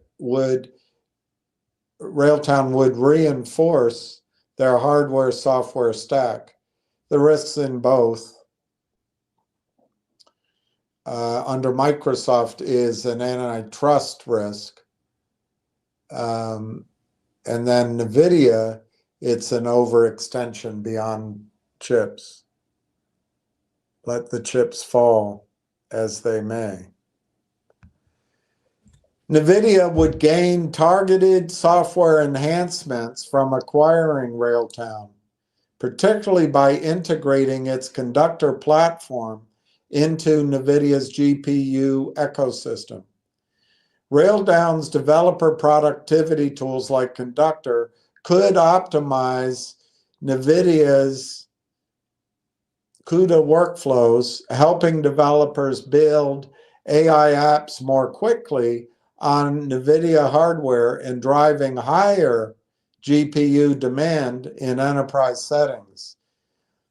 Ecosystem lock-in. With Railtown's existing NVIDIA partnership, acquisition would deepen integration across Railtown's affiliate network post-AIP merger, creating a self-reinforcing loop where affiliates prioritize NVIDIA chips for AI deployments, mirroring NVIDIA's investments in CoreWeave and others.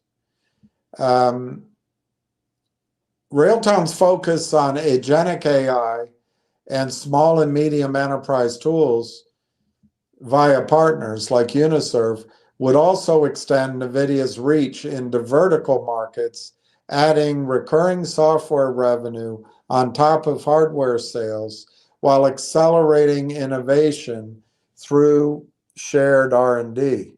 Wow, that sounds like some powerful marketing doublespeak. Railtown's AI Conductor platform would enhance NVIDIA's developers, the data center strategy, by optimizing software for heavy GPU workloads.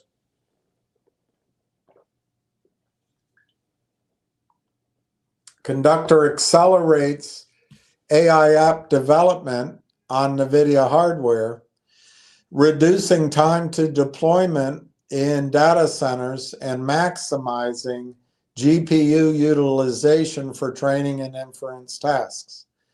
Full stack integration. Railtown fits into NVIDIA's DJX Cloud and AI Enterprise stack, bridging developer tools with CUDA and NeMo frameworks to streamline agent AI pipelines across hyperscale environments.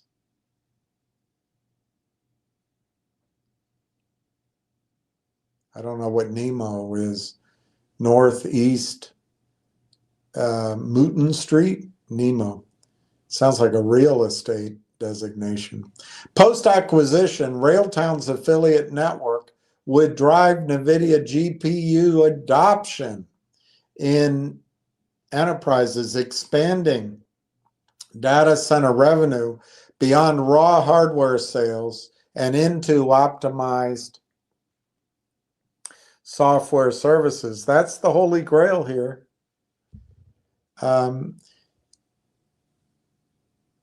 Railtown's AI Conductor platform could indirectly help NVIDIA lower data center deployment costs by streamlining software optimization. That's powerful.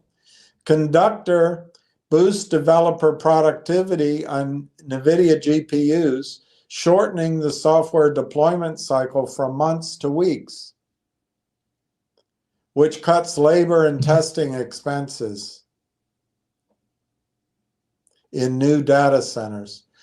By enhancing CUDA-based workflows, Railtown tools maximize GPU efficiency during AI training and inference, reducing idle time and energy waste, key cost drivers amid power constraints. Railtown's partner network enables rapid, low-touch distribution of NVIDIA-optimized apps to enterprises, accelerating revenue per data center while minimizing custom integration overhead.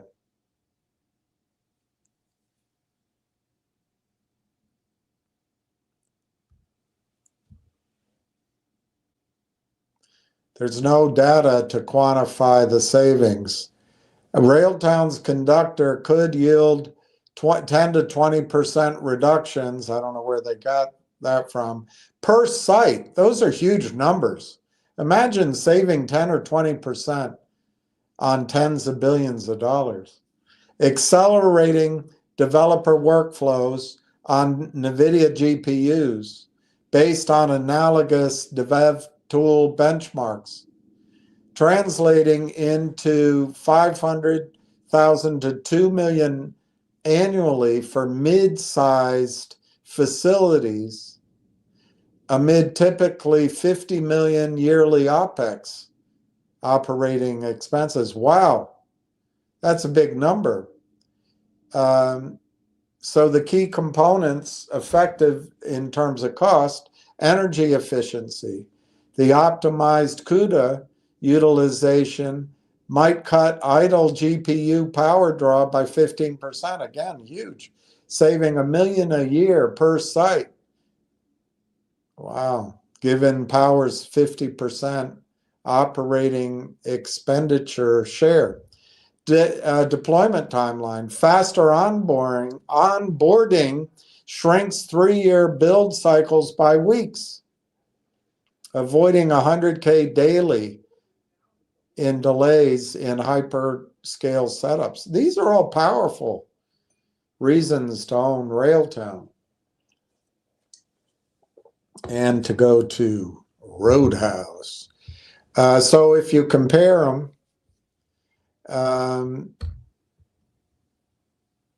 this is on the NVIDIA acquisition. So on labor and DevOps, there's a high confidence you could save 15% in costs. Annual savings, $1.5 million. Power and utilization, medium confidence that Conductor et al. Would save 10% annually, $2.5 million. And this is per data center, I assume. And then integration, maybe savings of 20%. That's much more speculative, according to this analysis, which I think is almost finished. I certainly hope it is.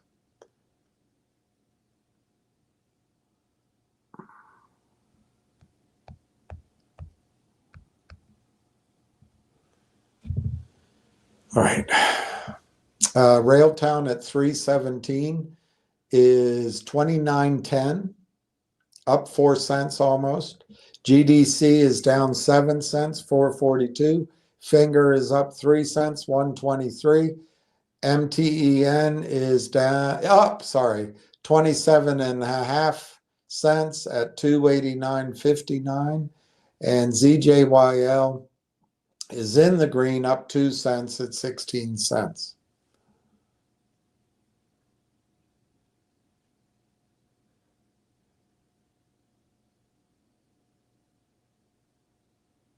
Okay, I think this is the next one.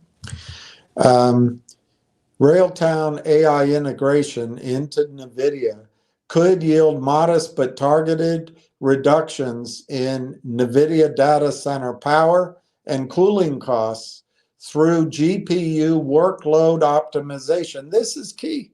These are big numbers. To save 10 or 15 or 20% is huge. Or whatever, let's see what it says. Expect 8 to 15% savings on power and cooling per site from Conductor enhanced customer utilization and developer acceptance, efficiency, cutting idle GPU draw and fan power during AI training and inference. That's great. Mechanism, Railtown tools accelerate developer optimization of models for NVIDIA hardware, reducing computational waste by 10 to 12% on average, directly lowering Pew.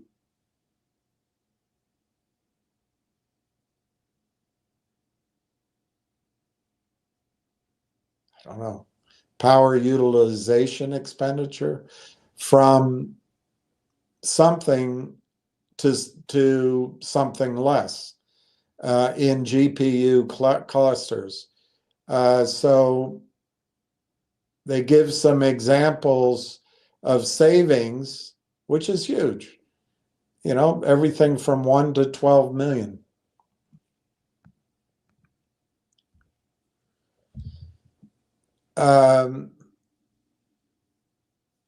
So Railtown integration via its conductor platform could drive targeted savings in NVIDIA data centers by optimizing GPU workloads, which would be split between IT power, servers and GPUs, and facility power, cooling and overhead. Railtown tools enhance CUDA efficiency, cutting GPU idle time and computational waste by 12 to 18%, yielding a 10 to 15% reduction in IT power draw during AI training and inference. These are big numbers. Facility power savings, which is about 30% of the total. Improved workload optimization lowers heat output, reducing cooling demand by 8 to 12%, and trimming Pew from 12, I don't know what, I have no idea. It reduces primary PUE by using less fan and UPS load. The breakdown, and again, it's around 10 to 15%, and it annualizes in millions of dollars of savings.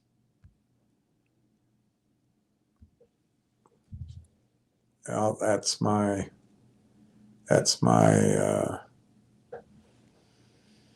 trying to get in on watching the Djokovic tonight. It's already included in my Verizon package. I didn't know that. All right, I asked, this is me. I just want to show you, and we can save this for, again, I'll just point out to you that in M&As, gold in the ground is being purchased at $100 to $500 per ounce, 200 to 500, up to 440, 300 to 500, 500. And let's just leave that for later on. It depends on the provenness of the resource, the cost of recovery, and the timing of recovery. It's all important in our gold stock. All right, let's come back to Ward Richardson. Let's see what the volume is in Railtown. It's 2843 to 2956. I told you 25 was going to be gone, and it is. The previous close was 25.2. It opened at 26. It's been as high as 30.32. And right now, 28.52 by 29.53 seems to be, I think your term is barcoding. The volume is 166,000. You will know, just like the people at BDO, when this finally, you've missed your low price chances when the volume picks up. But right now, I'd say that it's broken out of what I called to you, I don't know, a month ago. I've got the charts here. This bullish pattern, it's broken out. And I would expect the snapback not only to be rather quick, once it establishes itself. What do I mean? It could pull back. It could come back to test first before it goes. It could. There's just no way we can pretend that's not a risk. But once it gets going, I think it's going to go up quickly and strongly. So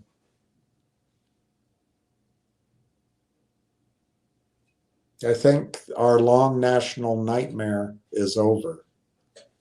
But let's not jinx it. Let's not jinx it. For me, it was a nightmare. I feel the gout coming into my knee just talking about it. All right, let's see what's going on in the world. The world. I don't get it. I really don't get how this thing works anymore. So I'll just...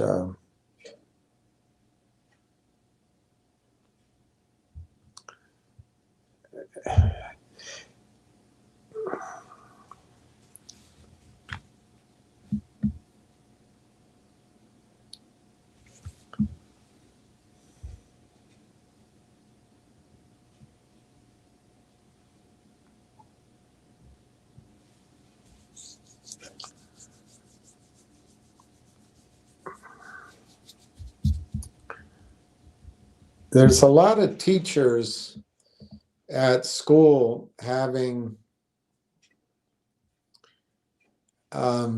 intimate relations with students. And one, it proves, I think, that one sex is no better than the other in being predators on students. But I do notice that the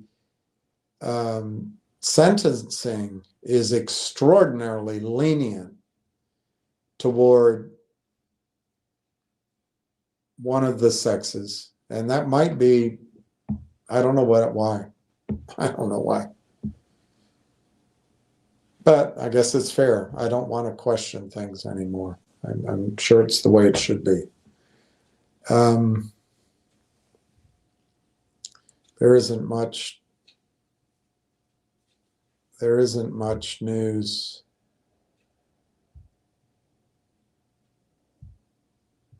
At least from that source.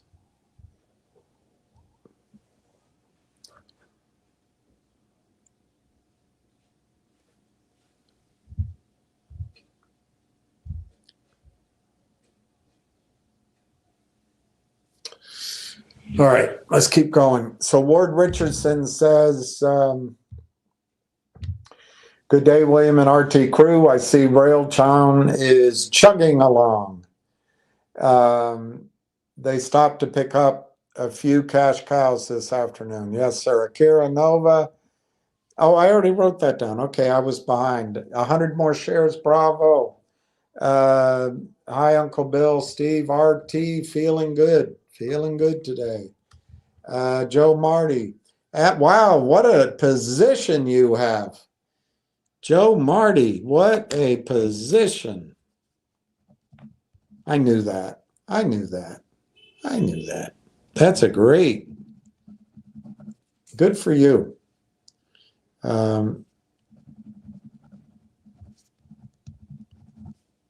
That's awesome. That is awesome. Matthew Kolar. I'm surprised Tesla is not on the possible buyers list. They have their own AI, which could be encapsulated by a conductor. I agree with you.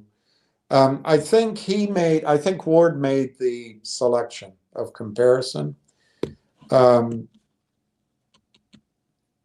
think Google's a buyer because Google is creating its own ecosystem. Look, these big guys are gonna duke it out, and you could see a real shift.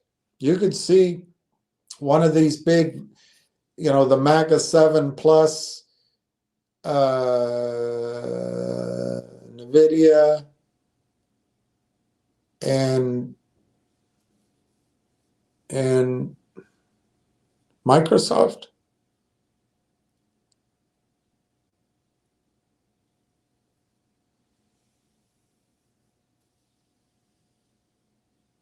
I don't know. There's about 9 companies. You could see 2 or 3 of them disappear or just lose favor. This is really existential, and they're making huge bets. They're betting that the data center model is the way to go. Apple, as I showed you, might be betting that distributed GPUs is the way to go. Personally, I think when you consider that everything that's ever been coded from the 1980s onward theoretically has to be replaced with AI software, to use simplistic terms, it's just a huge market. It's just a huge market. What I was going to, I remember now why I started talking about energy and oil and gas, and I got distracted, is when natural gas was running and oil, I don't know, a decade, 15 years ago, maybe before the financial crisis,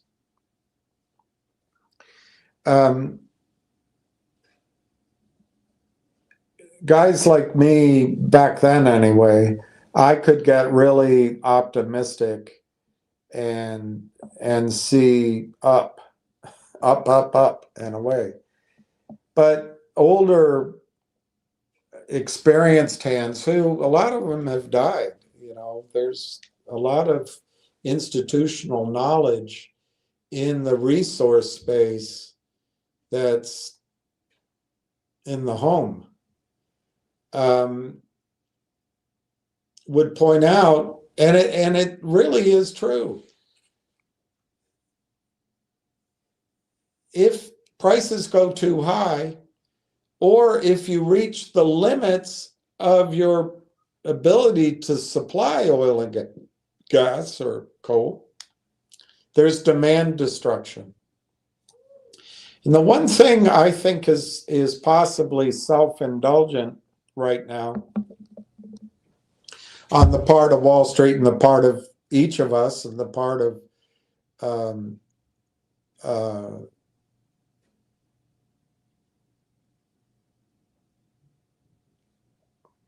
nations, is that somehow we deserve to have all this extra computer power and memory space, and we might run into limits in resources in how we can fill out these various models, and then there'll be demand destruction. And I think we have to be ever vigilant that there can be a panic sell-off in AI, whatever that means to people. Because everything under the umbrella of AI would suddenly be sold off in a panic. So we got to be aware of those things. But I don't think we're there right now. And hopefully, my fervent hope is that Microsoft or NVIDIA or maybe Tesla or Google or Apple or Disney comes in and buys us. Disney's looking to get men back. Maybe they can buy a bunch of developers. I'm kidding. Donna says, good afternoon, William. Good afternoon, Donna. And everyone, woohoo. Exactly. Scott Scheller. Scott Scheller sells seashells down by the seashore. Or Scott Scheller is a good feller. Scott Scheller. Hey, William, it's good to see you. Good to see you. Have you been working out? Would love to see this guy. You've been here a little while. Yeah, I'd like to see it go up, but I don't want it to go up so dramatically that we... Well, let's talk about that quickly, Scott. I don't want to get people thinking I'm hoping for it. But Railtown actually is a stock that could squeeze. I've never emphasized that, and I don't want to emphasize that, because I believe the computers, the sell side computers, the algorithmic selling, the program selling, they just set these computers to read the headlines. That's where Benzinga, that's why these hit pieces come out. And probably Charlie Gasparino. That's why, maybe, that you can't prove it. It's just opinion. But they get these things out there, and then the selling ensues. And now they've had a long time. The stock ran up twice, and they had plenty of time, particularly on a percentage basis, as Tony calls it when he's talking about other stocks, to walk the price down. And they did that twice during the summer, and then a little bit more recently. But then the heaviness has just been oppressive for 5 months, 6 months, 7 months. I think in that trading, there could be large positions of non-located shares, non-delivered shares, hypothecated and rehypothecated, yes, lent out by the trading desks and the market makers, but it's all automatic. And so there could be a lot of leverage on the undelivered side in this market. And if it were to really start to go, or if, in a few months, there is a buyout, or maybe there's a three-way trade, like maybe Microsoft buys it, but they don't care about the network, so Conductor buys the network, or they do one of these aqua leases or aqua hires. They acquire the technology and then hire all the people, so it's technically not a buy. Anyway, all these different things. And so you can imagine scenarios where there's either a distribution in the middle of a sale, or the sale itself, you could get a short squeeze. I hope it doesn't happen, Scott, because people very naturally are going to want to take their profits. But where are you going to go? This has been my mantra, I guess, my boring pitch for about over a year. It's been about a year. I just think we got to get away from all of these manipulated stocks. The MTN is an example. I mean, back in the summer, I was told, oh, there's billionaires here, and it's going to go to, I forget, 300 or something. And, it was in the 20s. It had been to 28. Oh, yeah, you got to buy it. It's going to, and the thing's a penny. I just think we don't have any advantages when we play in this part of the pool. I think they, whoever they are, have all the advantages. So whether you have one win, it's a lot like all the movies you see. If you watch movies of these dark kinds, like there was one with what was it? It wasn't Faye Dunaway. It was the woman in King Kong, Jessica Lange, maybe, as the mother, but her son was a professor and he had everything going for him except he gambled. Or another one where, you see him, these horrible movies about men who have gambling problems, or so many movies are men in prison.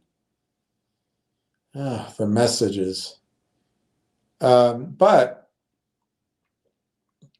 that's how this space is of these stocks. You keep playing them, listening to the same basic story, name changes, but it's basically a bunch of buzzwords, a bunch of whales, large short position. It's going to run, going to be bought out, and it's going to go. Everybody rushes to it. But like I say, if you get in early, let others pump it, you dump it, you be the dumper. But I'm telling you, it's just a very difficult game to make money in. If you get in early, like silver, for example, I'm disappointed that I was unable, on behalf of a good person, to build that early position through no fault of his, just a bureaucrat. Now we've got a 27-cent bid, so they're trying to walk it down. But remember, I did caution to you, and I do continue to caution, that they will, the breakout's there, but they'll try to bring it down and test what used to be resistance. They'll test it for support, and they may be able to break it. Who knows? I guess the question is, was that news yesterday enough to bring buying in, or are we waiting on something else? So let me just bottom line it.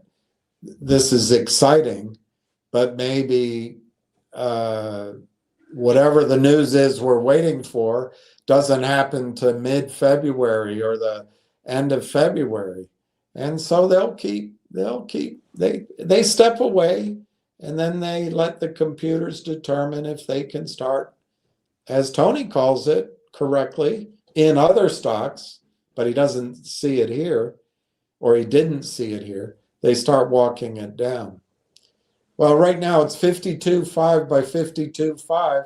So that poor professional seller who's been unable to sell 52.5 from 70 cents all the way down, he was trying to sell it at 25 cents. Now he could get it off at 28.8 or 26.6, but he's not doing it. Guys, it's so manipulated. So manipulated. Last trade, 28 cents. So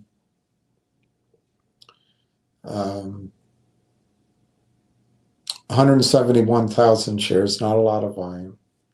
But I see, anyway, just to finish my thought, I see Railtown as the way out of here. It's not riskless. It's not riskless, and hasn't, as you've experienced, hasn't been riskless. It's been a little punishing, but compared to all these other stocks, I think Railtown does provide the path outward, out and up and out. And once we're out of here, I just don't see any reason to even turn on the space calls again. It's my opinion. Ward Richardson, William, I would not shift your thought on Microsoft. It really is all up in the air now. But if NVIDIA wants it, NVIDIA will have it. That's right. On the other hand, I would say the same thing about Microsoft. Um, I would say the same thing about Microsoft. And you know what's good about that, Ward? Food fight, bidding war. That's what you want, is a bidding war. Now they don't have any 52 fives. All the 52 fives are gone. It's 55 by 60, 5 by 10, 55 by 10, 55 by 60, 35 by 50, 50 by 35. They took away the 52 fives. There's a 52 five. Relax, everybody. Man, the computers are squawking at each other, pinging and pinging.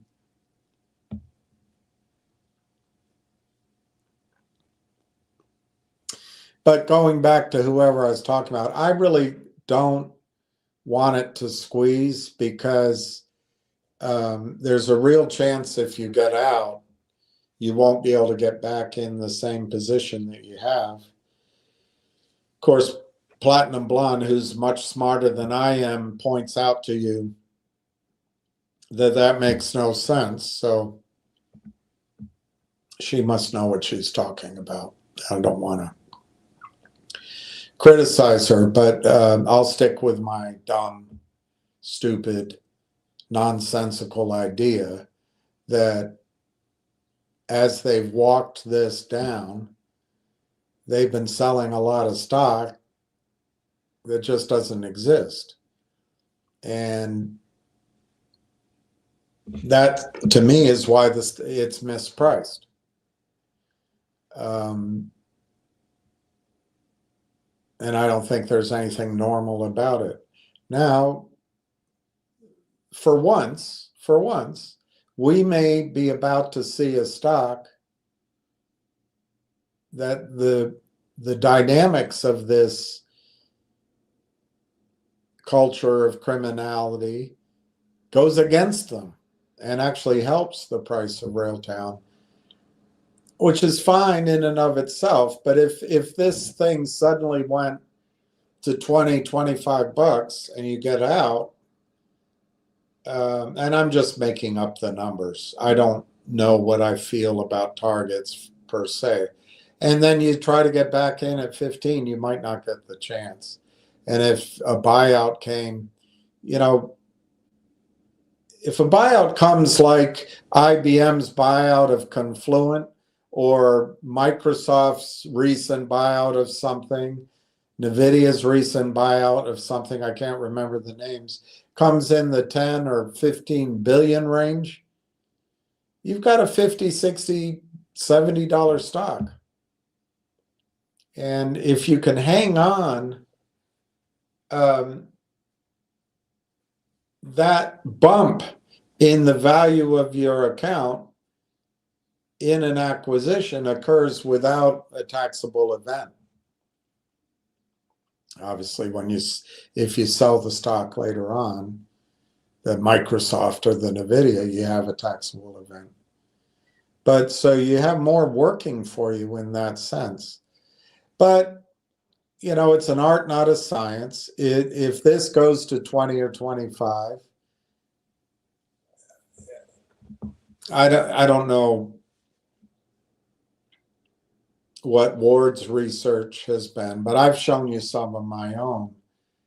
And the high end of the acquisition targets that the AI comes up with, they give a chart at my request of the risk. And I'll try to find it for the time I come on just to show it to you again. But it was interesting, the lower targets, which had a higher probability, compared to the higher targets, which had a lower probability, they all clustered after you risked it. they all clustered around $15 and $18. Now, there's no reason to believe that just because AI comes up with these numbers that there's any validity to them. But it's like asking the audience a little bit on that game show. I do think that these new AI tools process a lot of data and a lot of patterns, and it's as good a number that we have now as any. So anyway, my point is, if a buyout comes early, I think it could be in that 10, 15, maybe $18 range, which would disappoint me because I think a buyout, if you use 40 billion, which is dream. But, Microsoft could issue 1% of its stock, 40 billion, buy Railtown, bundle the whole kit caboodle, and make it worth 400 billion or $1 trillion on its books. If Railtown's that good, we don't know that yet. But yeah, so a lot of that value, using Microsoft again, if they bought the company at $10, $15, which I think, after I spoke with Corey, I think his attitude would be, let's put it out for a vote. That's hell of a return. And then get the rest of your upside in Microsoft stock. Well, that would disappoint me because I think Microsoft might double in a bull market, but there's no question that all of these stocks will collapse when the secular bull market ends. Doesn't mean they'll stay down. There'll be a rotation of leadership, and I'm sure AI has a place in the next financial cycle, but it'll be different. And so I'd much rather have Microsoft and NVIDIA get in a bidding war and maybe get into that bidding war in June or July after there's a revenue ramp or something. And maybe they're talking about $25, $30, $35 a share instead of, $7.50, $10, $12.50. But anyway, we don't have control of that. We don't have control of the timing. We don't have control of who wins. And we'll just have to make those decisions as they come. It's 351. There's all sorts. It's 52.5 by 60 by 35 by 10 by 10 by 35. So it's 27 by 28.16, 52.5, 27.5, 25. They're really trying to suppress this price. And that's okay. I wouldn't mind it going sideways. The pause for the cause is good. You don't want this to go up like a rocket ship. Because if you notice in past situation, what goes up must come down, says Werner von Braun.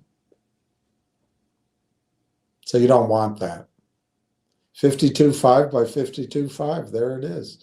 27 by 28.6. So manipulated.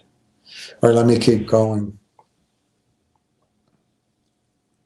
Exactly, Ward. If NVIDIA wants it, Microsoft wants it, NVIDIA will get it. Maybe it's at a higher price.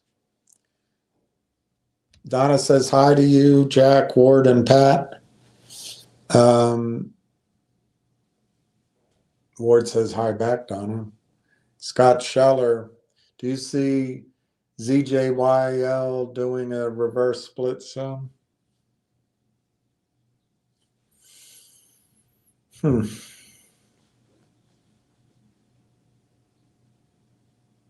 I'd say yes. I'd say yes. I'd say yes.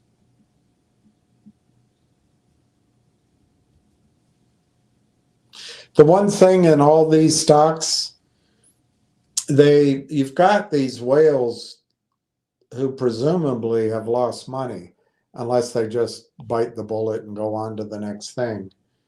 They're going to have an incentive to try to make these run. And they might get one working, but they have to cheat too. They have to break the law too, which I'm fine with.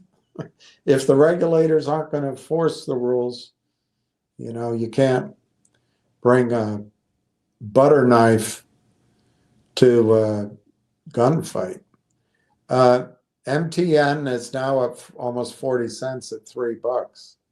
So they're going to play with that. But that's 2 cents. No, it's not 2 cents. It's a penny and a half. Penny and a half. So yes, Scott, I think they'll do a reverse split. Hotel AV jobs. Audio visual. Do you remember audio visual? Wow.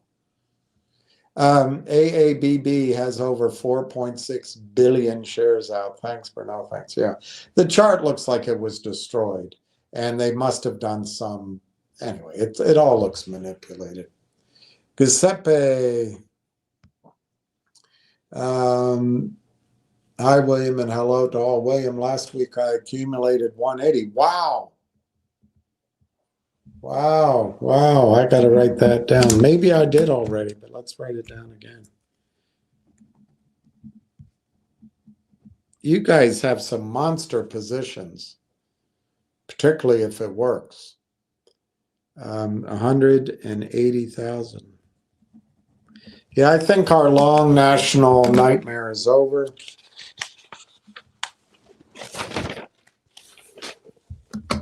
It's the only thing people remember from Gerald Ford, and the fact that Chevy Chase made fun of him.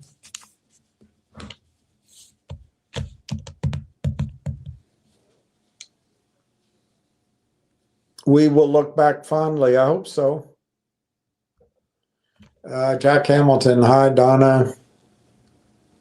Oh, here we go. Crabby yell. Cause. Crab yell. Crab yelly claw. Crabby elly cause. Crabby yelly cause. William, I don't have much to do, but I bought 1,700 shares of Railtown. I'm going to be honest, I struggle understanding how AI works and the technicals of it. Well, join the club. We all do. I even think the analysts do. And I think there's a lot of groupthink going on. I mean, it's on all levels.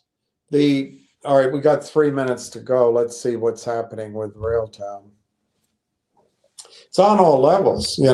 Our policymakers want to, and the banks, I think, want to make believe that this can create collateral and revenue and GDP that saves our system.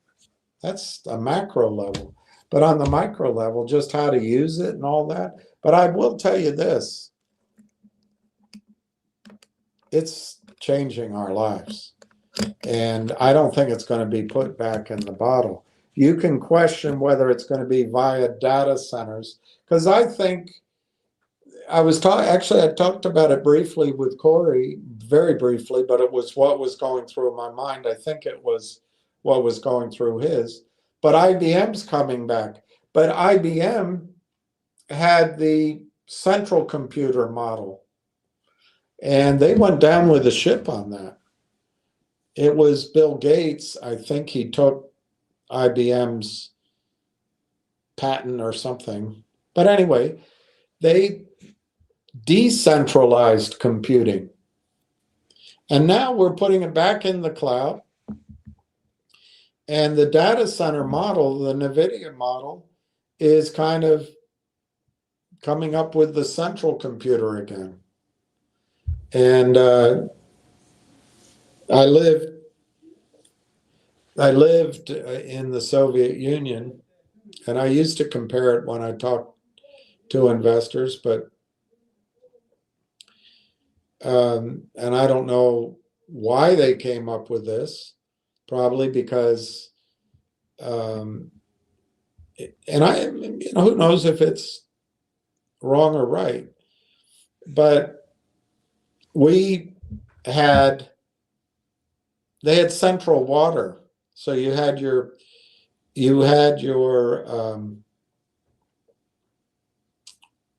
all water came from water factories. So you didn't have a hot water heater in your unit. You didn't have, uh, uh, I don't know what to call the reservoirs we sometimes have in our structures. It all came from a factory. So when they would rotate to clean, all right, we closed it up 0.0268. We closed at 2788, 27.1 by 28.5, 178,000 shares, up 10%. It's pretty nice.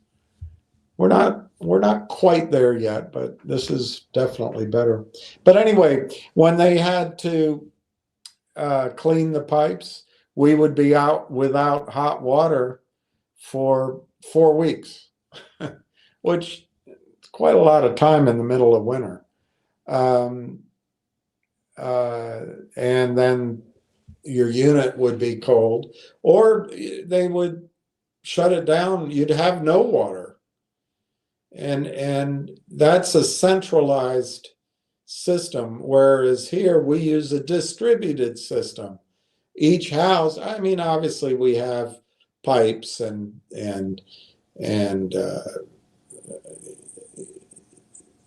water utilities. But basically, we decentralize the heating and the filtering and all that to each home. It's just a different model. And so right now you have a model of data centers being where the computer power is.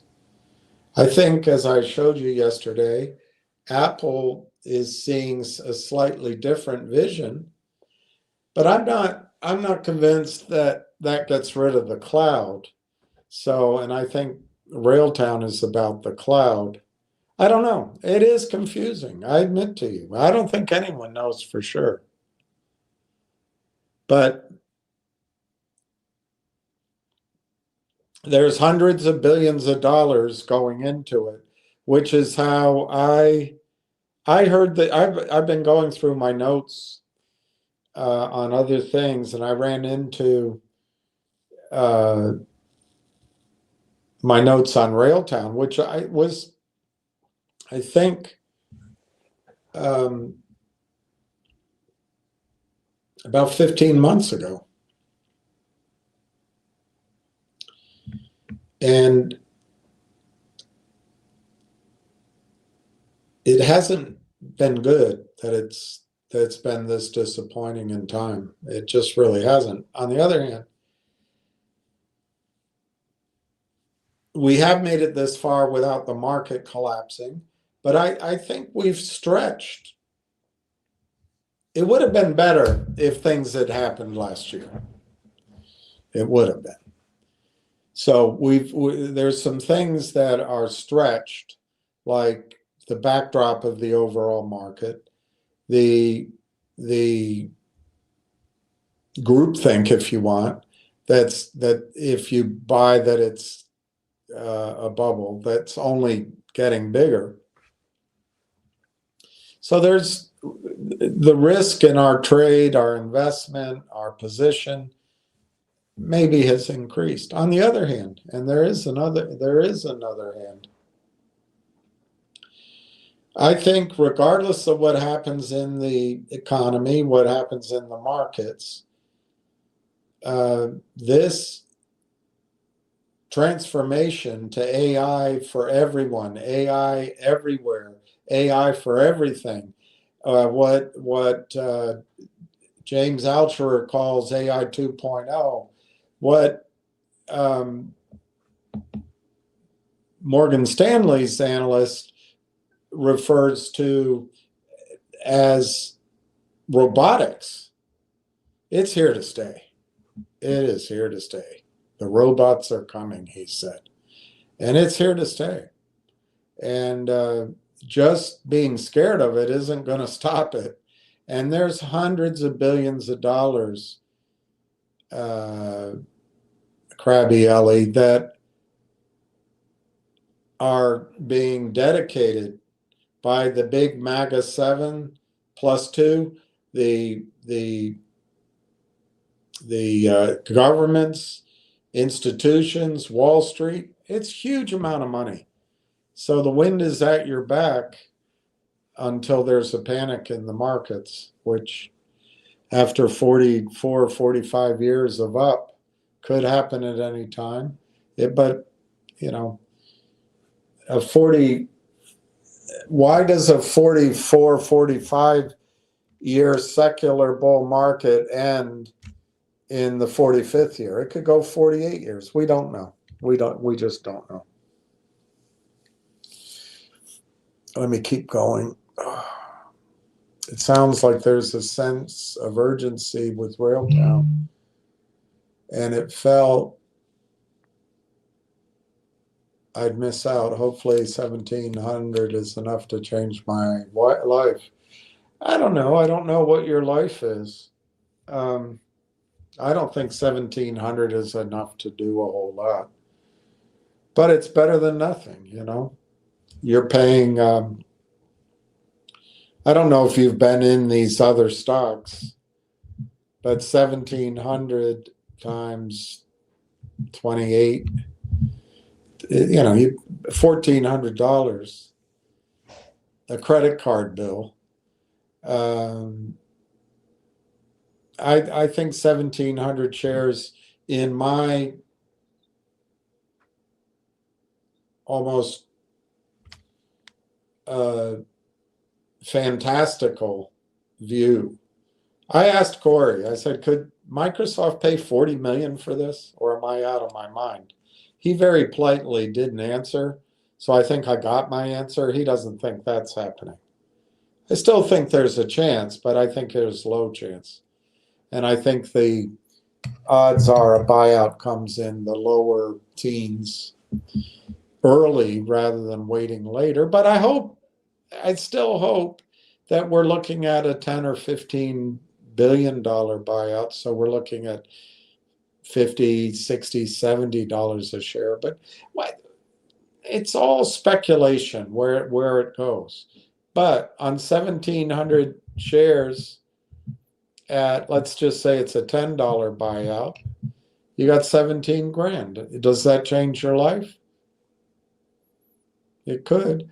But then the question is, do you just leave it in the new company? If it's Microsoft that buys it, or if it's TELUS, or it's, you know, maybe it's Microsoft buys the technology and Constellation buys the network. So you get, instead of one piece of paper, you get two pieces of paper, and you hang on to that, and maybe there's more upside. I don't know. Hopefully, and you know, you can play around with it. If you use numbers like Dr. Tom Core projected in Rebecca Kurzweil's excellent interview, she got him to talk about the network spend on hyperscalers, and that was good work on her part. He said that the group of companies currently spend, 125 of them currently spend over $100 million a year. Well, that group of companies has grown to 200 at least.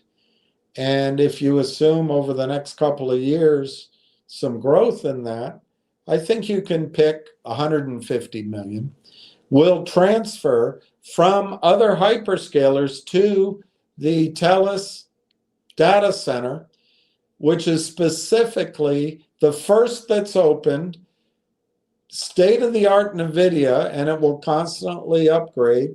HPE, I guess that's, I don't know what, Hewlett-Packard, but it's also cheaper electricity, it's hydropower, and it's probably, in my opinion, going to be Cohere, but it could be OpenAI or Genic or whatever language models. But above it, they have an arrangement that's been announced, but not the details, with Railtown. So if you assume a revenue split, which is in their presentations and in their announcements, but we don't know the percentage split, and we don't know exactly the deal. Are they the only one? Does it matter? We don't know any of that. But they're the first, and they're Canadian. TELUS is Canadian. Cohere's Canadian. And the users are going to be Canadian. So anyway, if you take 150 million in annual recurring revenue from the network companies, they're currently spending it, and it's growing. And I use 20% as the revenue split. You can use a lower one, you can use a higher one. That means 30 million a year in annual recurring revenue, which is gross revenue, but it's also net revenue. Because it's TELUS that's charging the users, and then TELUS making the split with Railtown. So the costs are on TELUS's side.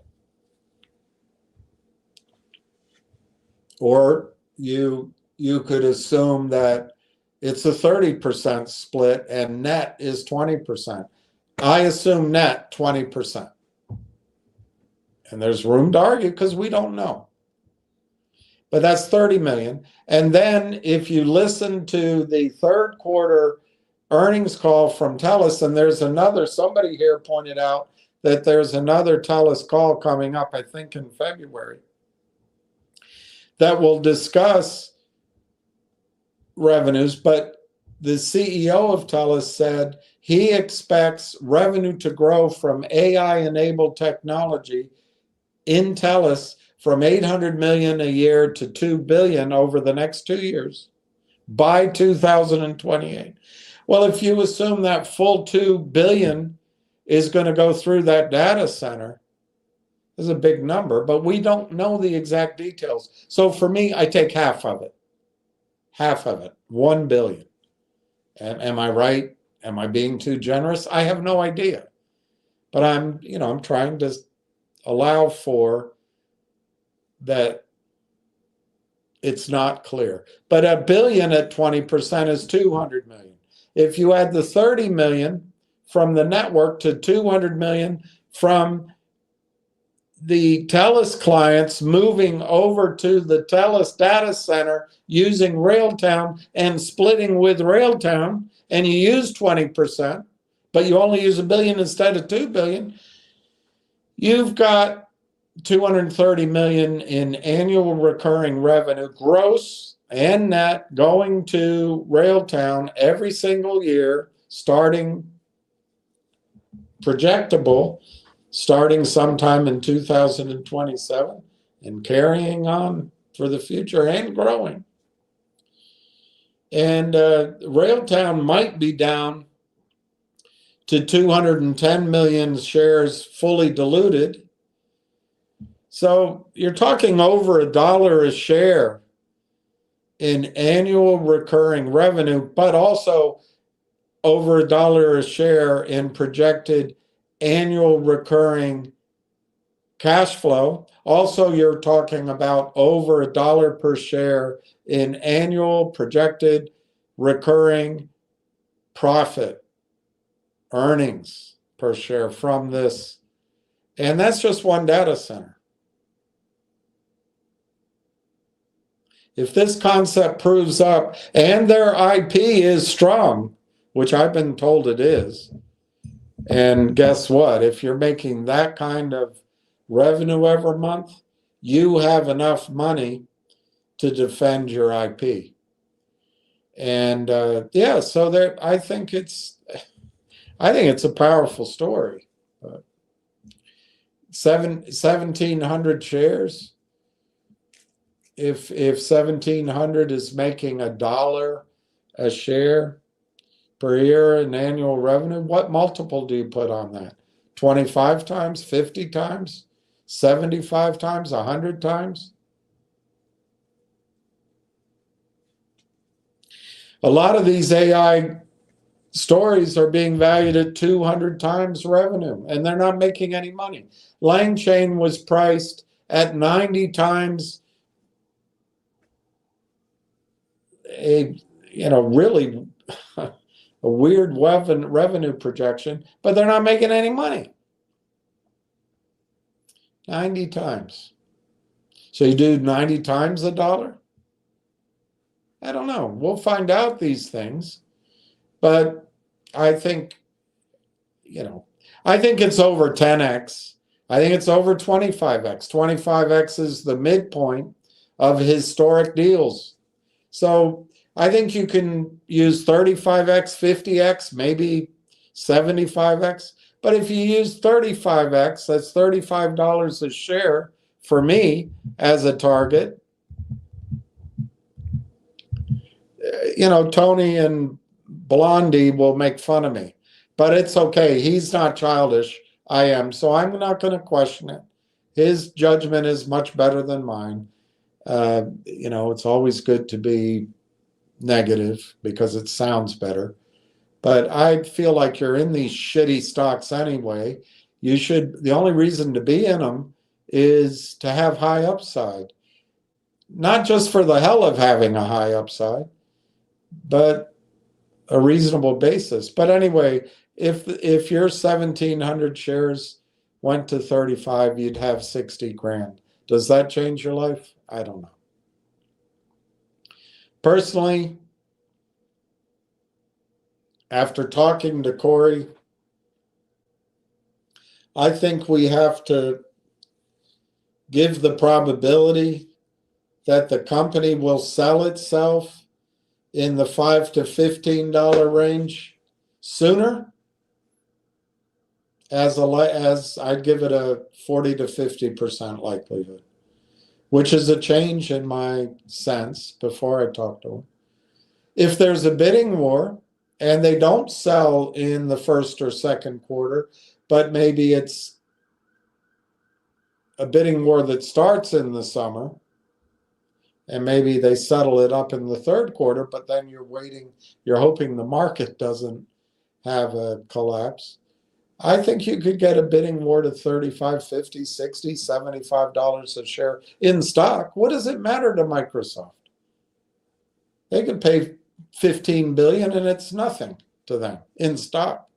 If they paid $40 billion, if they paid 1% of their stock in a real bidding war, I mean, the numbers are massive, $150, $200 a share. But, the probability of that happening is much, I'd say that's in the single digits. The probability of my target that Tony makes fun of, but I'm the childish one, of $55, I think I'd give that still 30 to 30, 35, 45%. But you gotta acknowledge that it could happen sooner and at a lower price. But I don't know if that'll change your life. For people here who've lost so much money in Root, in MMAT, in MMTLP, in CRTD, in Logic, in GTII, in ZJYL, in MTEN, all these losses, listening to the same basic pitch over and over and over and over and over and over again. and there's pain, and they correctly, the righteousness of wanting justice and campaigning for a resolution is noble. And I mean, I'm in awe of it, but I'm also been bruised over the years by expecting courts or compliance or Wall Street to ever give a damn about anything. So my way of trying to get people back whole is you've got to me, you buy Railtown. Silver I started talking about because I think silver is going to make people whole. But I didn't think this Railtown would take this long. I got to be frank. But that's all right. That's all right. Because I also have been saying all along, I don't want it to be hot money. So if it had gone to $5, let's say in September or July, I would probably have not, I would have said, don't sell it. Now, again, Tony makes fun of me. I'm the childish one, so I'm not going to pick on it. But I made the statement that this might be a one decision stock, and if it goes to 15, you may discover that you don't want to sell it. Now, he ridiculed me to high heaven, but I still believe that. We have to let the news and the fundamentals tell us. But if you treat this like a day trading stock, I think you're going to miss the ability to make back the red and get multiples of the red in the green and get the hell out of this ditch. Anyway, that's my solution. And it's just one solution to the MMTLP nightmare and all the other stocks. And one of the strengths, if our 17.5 million shares, by the time the guys tell you take a win, it's a win for retail, you never go broke taking a profit. All those bumper stickers, Tony tells you, oh, you got to come over into this, whatever. And I'm sure he's going to be great. But if we're left, let's say, with 10 million shares, and the bloody thing does go to, I don't know, pick a number, $55 in Microsoft stock, which I think I used to think it had, I would have said that had 60, 70% chance of happening. After talking to Corey, I think the company will accept a lower number. And his mind, you would get the rest of the move in the stock that acquired. So we don't have any control of that. I hope there's a bidding war.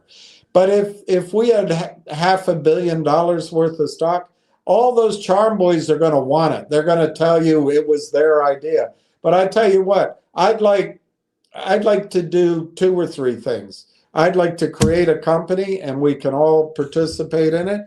I'd like to maybe buy an exchange or buy a fund or buy a brokerage firm in the next collapse and change the world. But in the meantime, we could set up, with this kind of money, we could set up our own lobbying firm.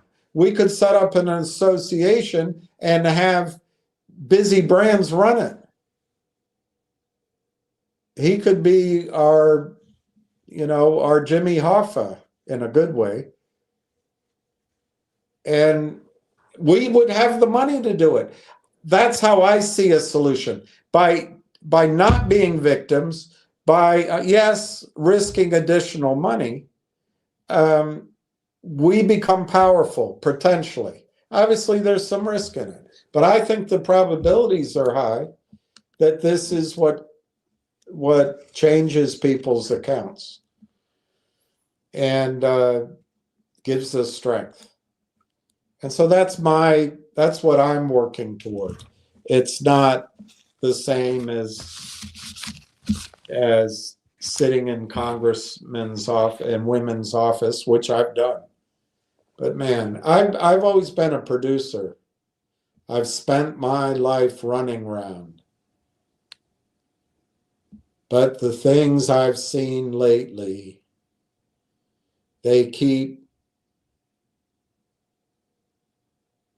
coming back for more. I don't remember the words. So take it to the limit.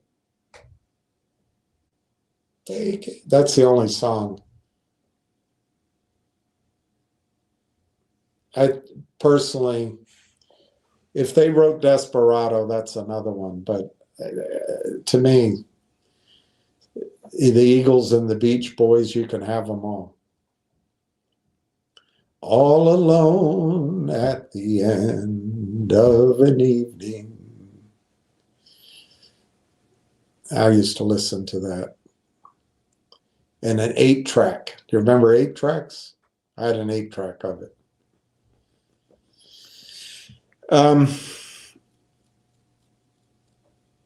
Anyway, this is my way of trying to produce and make something happen, getting people power again. So if I don't know, Krabby Ellie, what your situation is. I got wiped out. I did not sell GTII, in a dump. I didn't sell Finger in a dump. I lost on Jeopardy. I lost in CRTD and others. I lost, obviously lost in Logic, but I got really hit hard in Finger when I went to do that. It's my fault. I'm not blaming anybody, but so for me, I'm in a different situation than most of you. It's not likely that I'm going to make back. It's not impossible, but it's not likely that I'll make back what I lost, nor will I have these great multiples. But a lot of you could sit down and you could, Krabby Ellie, and you could just say, I lost 50 grand. And if obviously the more stock you buy, this price doesn't have to go that high. But if you think a buyout comes at $15, you take 15 grand divided by 15, that means you need to buy 3,330 shares of Realterm. But obviously, if you buy more, your break even is at a lower price. That's how I would look at it. So I don't know if it's going to change your life. I've tried very carefully not to ever say that it's a life-changing thing. But I don't know. I have said it's an account-changing investment. I don't know the distinction.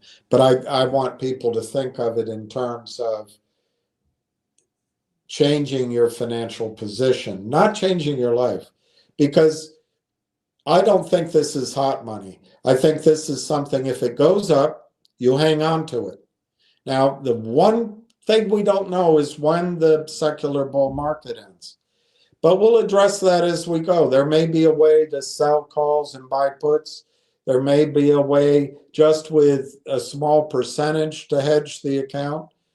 Or we have to make the decision to go to cash. But those are, I think, unfortunately, the further you look down the road at night, your headlights only shine so far. So there's some of it you won't see. We won't see till we get there. But yeah, I'm not focused on changing your life. I am focused on empowering everybody here to have a substantial brokerage account, and you'll be treated differently by brokers, by wealth advisors. And I hope I can show you, for those who work with me, nobody has to. I don't have I'm not getting paid to do this. I don't have any tie-ups here. But I'd like to show you how you can get in early and get in on the ground floor of good transactions, and how to balance, how to maybe take a couple of hero shots, but match it up with, growth plays and cash flow plays, that we never lose our money again, and we're never in this situation again. But there's big changes coming in the world, and I'm no longer. I spent quite a period of my life preparing for it. I chose where I lived, my neighborhood. I built up my assets, and I'm just in a position, I can't believe it, where all of it's gone. So I guess God's asking me to face it with faith that I'll get through. But,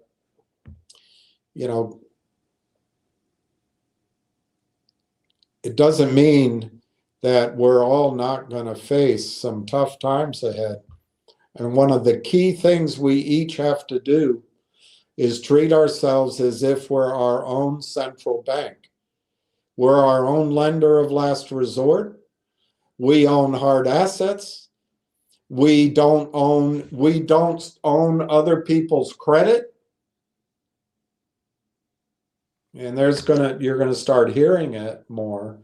But I think it was J.P. Morgan, but a lot of people say it, that everything else is credit. Gold isn't credit. I would extend that to silver.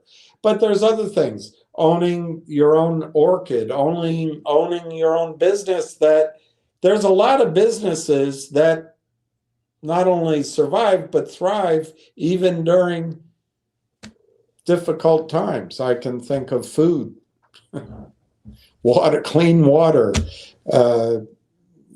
insulin suppliers. I mean, there's always commerce in human life. And so in the Great Depression, a lot of people made money, but a lot of people got wiped out. And I'm hoping, I only have 250 of you. There were maybe a lot more, but I'm hoping that I can help people be prepared to survive that and get through on the other side.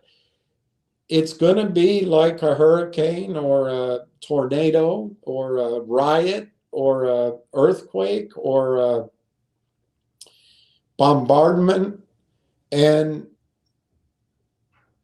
you're going to have to get through to the other side. And what's going to do it is if you treat yourself and your account and your family and as your own central bank, you make friends with everyone around you, you make sure you're in shape to the extent it matters to you, you try to make sure all channels are open, so to speak, and your account is what's going to get you through. Your credit cards won't. Your income might disappear. Your very dollar might be turned into a U.S. dollar versus an international dollar, and you might see your standard of living be taken from you. So what is AI may take your job. What is the way to fight back? Make sure your account survives. And that's how I see it. I don't see it as this is hot money that's going to change your life. That's the gambling side. That's still that argument that you're going to find one of these stocks to work. While you're looking for those stocks, the criminals are strip mining you. They're strip mining. They're just strip mining over and over every day, every second, every nanosecond. They've got the algorithmic selling going on. Oh, you don't know what you're talking about. There's systems in place. Well, that's what the Amex guy told me. And he's a good man. And then you've got the hard work of him who tells you that these large short positions are going to be bought back in. And that used to be true. That used to be true. And every now and then it seems to work. But mostly it's manipulation. And we're running out of time for that. This last few years, say from the when Joe Biden started printing a hell of a lot of money to bring in 20 million people because we don't have a population growth anymore. And these people, they don't self-select. They're not. But anyway, I'm sure it's okay. I don't want to question why it's happening. It's all good. It's all good. We're making changes long overdue over generations to right the wrongs that have happened. And so I'm sure it's all great. But as it affects our accounts, you've got to be aware that that was a hell of a lot of money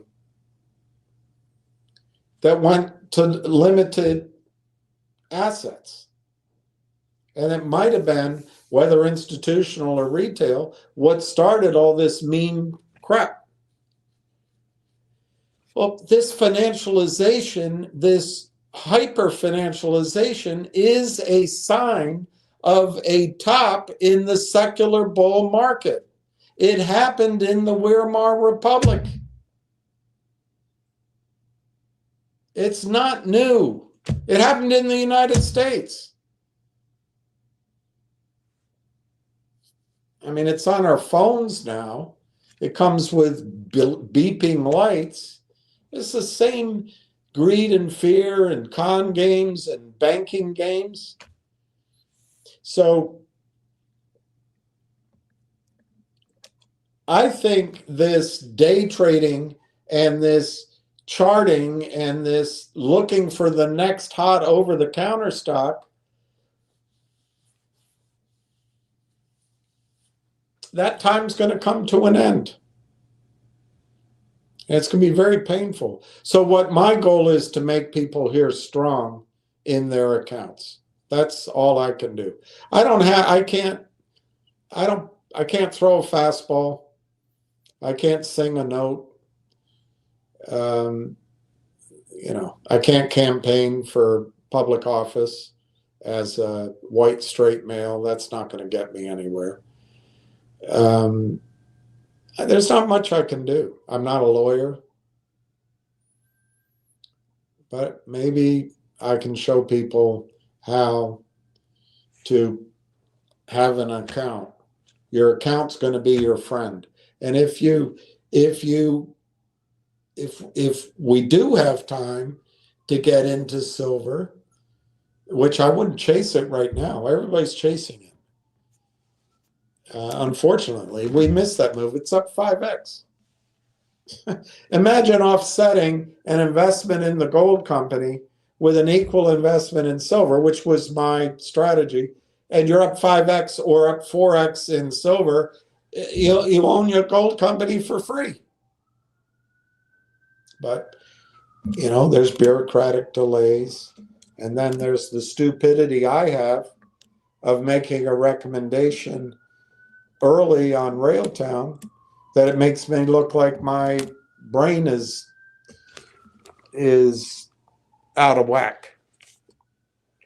But, that guy, well, who was that guy that played the rock music in The Big Short? Was that Burry? I don't remember. He was dark-haired actor. I can't remember the actor's name even. But it was tough for him to stick with his guns. I think Railtown is going to give a better short-term performance. And maybe we will have an opportunity to reallocate to everything. But you may come to a position, if your account is strong, not changing your life. If your account is strong, if your health is strong, your relationships are strong, that one monster box, or for that matter, 100 ounces of silver or 100 ounces of gold, might buy you a cash flowing rental property or office building or dormitory next to college, and you trade that off and you've got income for the rest of your generations. Those are the kind of things I want people thinking about, not about hot money changing your life in one trade. I'm not trying to do that, but I do think Railtown is going to be a significant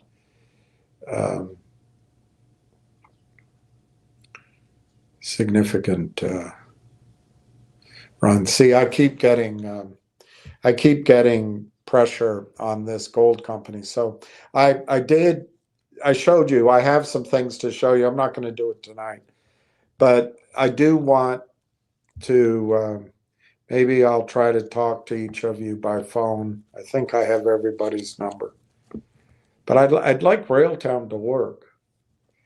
I have put the project out in a Hail Mary to two people I've spoken with before, as CEO of a gold company. It is a Hail Mary at this point. He's probably busy. Everything's going on. I also put it out to the management arm of a gentleman who I met many times in Cairo, in Dubai, and in London. He's not going to remember me. I didn't put any reference to that. But he, back about a decade ago, put half of his wealth, and it's a lot of wealth, he put it in gold.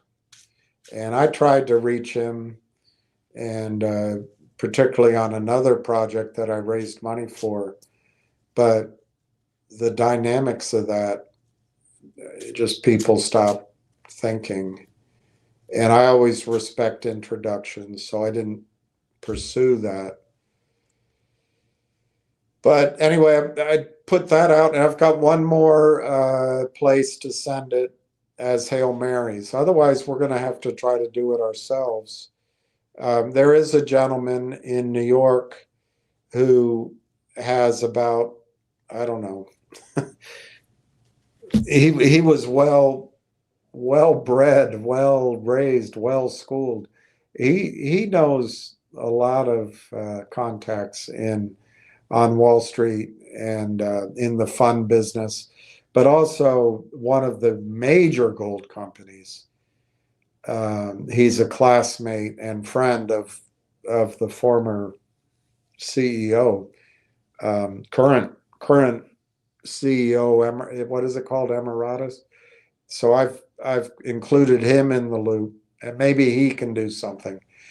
But that gold project is really exciting, particularly as properties and projects and companies get taken off. You're going to see so many mergers. There's so much cash flow going on now.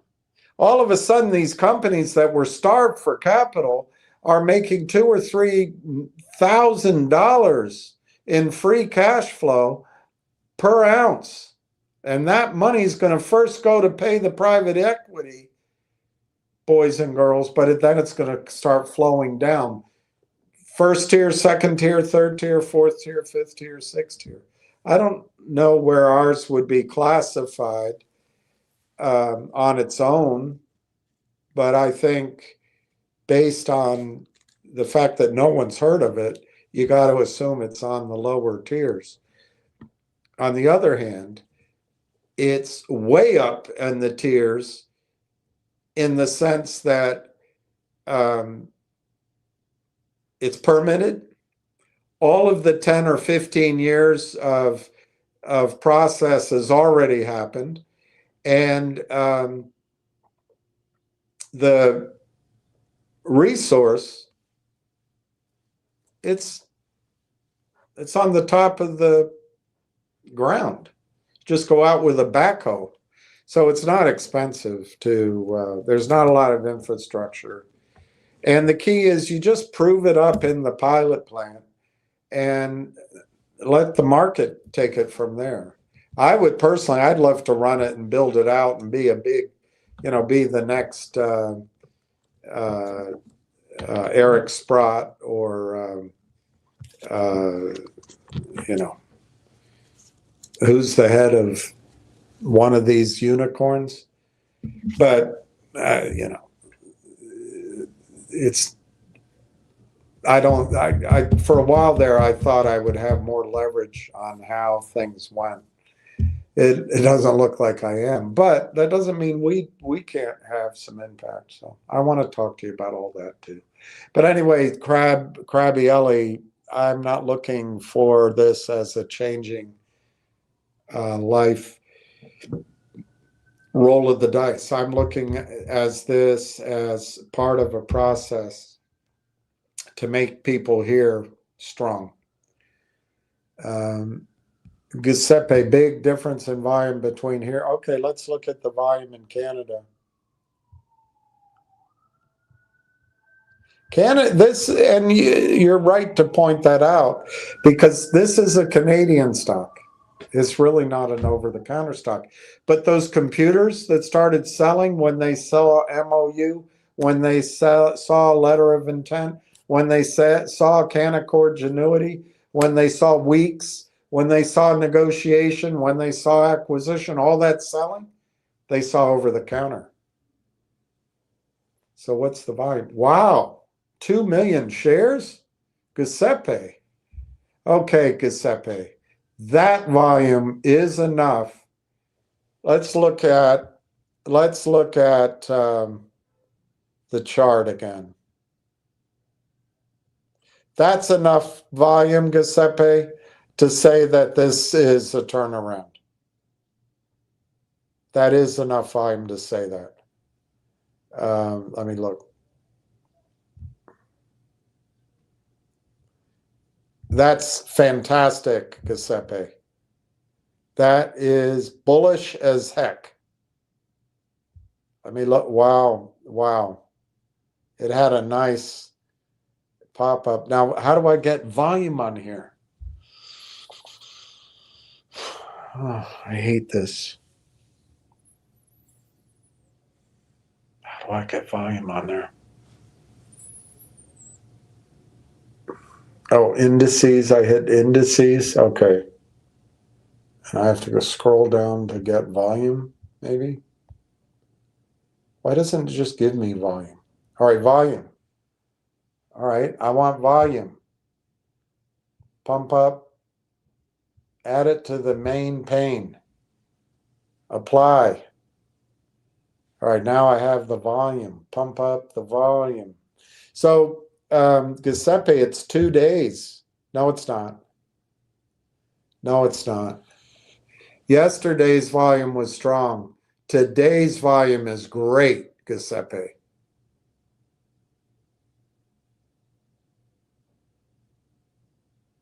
That's fantastic, Giuseppe. It's very bullish. But doesn't mean we can't go sideways for a while, doesn't it? Which maybe is okay. Ward Richardson, Crabby Ellie, you'll never find a love like mine. You will not find another pure play AI software infrastructure stock at this price other than a private one. I agree with you. RT has a massive potential here, and it has proven its software. I agree with all of that. To state it another way, if Railtown goes simply to last summer's pricing of the Lang chain valuation, you're going to make 25 times your money off of 25 cents. I guess let's call it 20 times your money now from 30 cents. That just gets to that 9-month-old valuation of Langchain. Langchain's now probably valued higher. There are risks to the Langchain valuation. It's just a number that these boys and girls who went to the good schools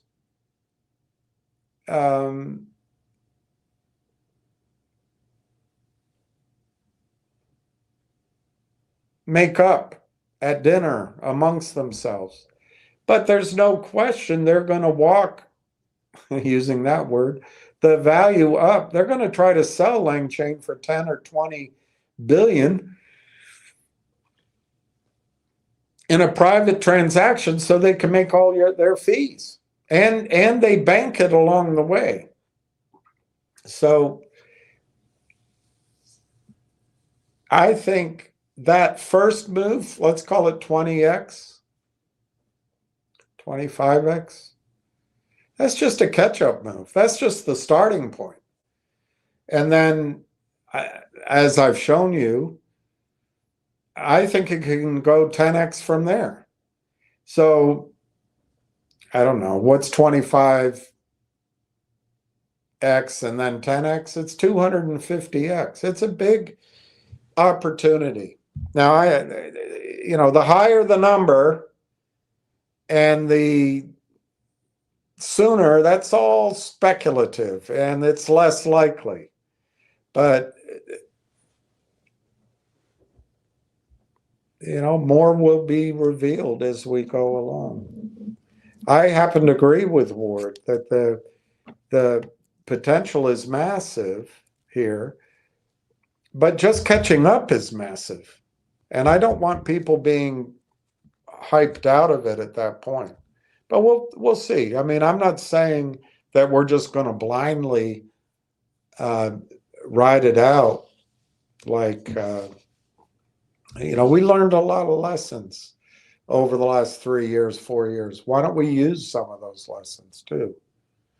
But Giuseppe, that's incredible. 2 million shares is going to pop up on some of these computers. I don't know how they use the data, but it will pop up. Pat says, hi, Donna. Justin, Langchain made money for 1 month and they extrapolated the annual potential. Could we get a similar effect? Well, the way the article was written, that's what it sounded like. But if the June revenue was 6 months of revenue calculated in June, it's even worse, because then you would double that it's just terrible. But yes, we could get that kind of valuation. But again, Justin,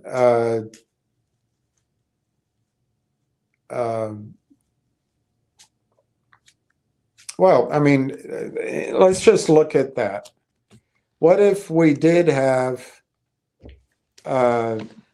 just from the revenue we know we have, which is the network, let's call it 30 million annually, recurring 30 million. I would think that would get a high multiple, assuming there's growth going on throughout their enterprise. I think it'd get a high multiple. You could use the Langchain multiple of 80 or 90x, but let me just use 50x. That's 1.5 billion.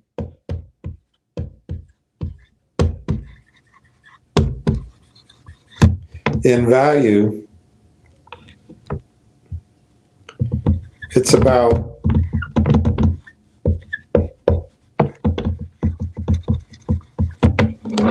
$7.50 per share. Just from the network, what they're currently spending, moving it over to Telus' data center.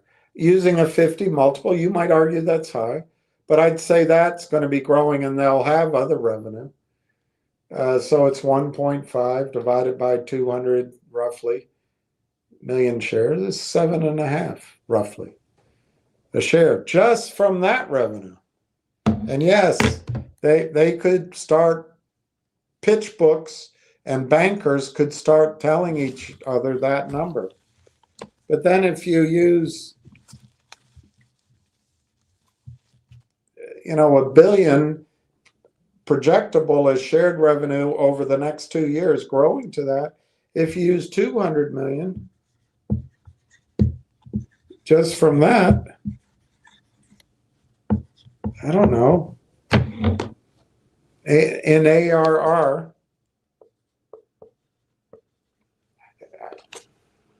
what's a reasonable multiple? I don't want to use, well, you could use 50 if it's growing rapidly, and if it becomes something that needs to be in every data center, that's 10 billion. But let's not use 50, let's just use 25. That's 5 billion.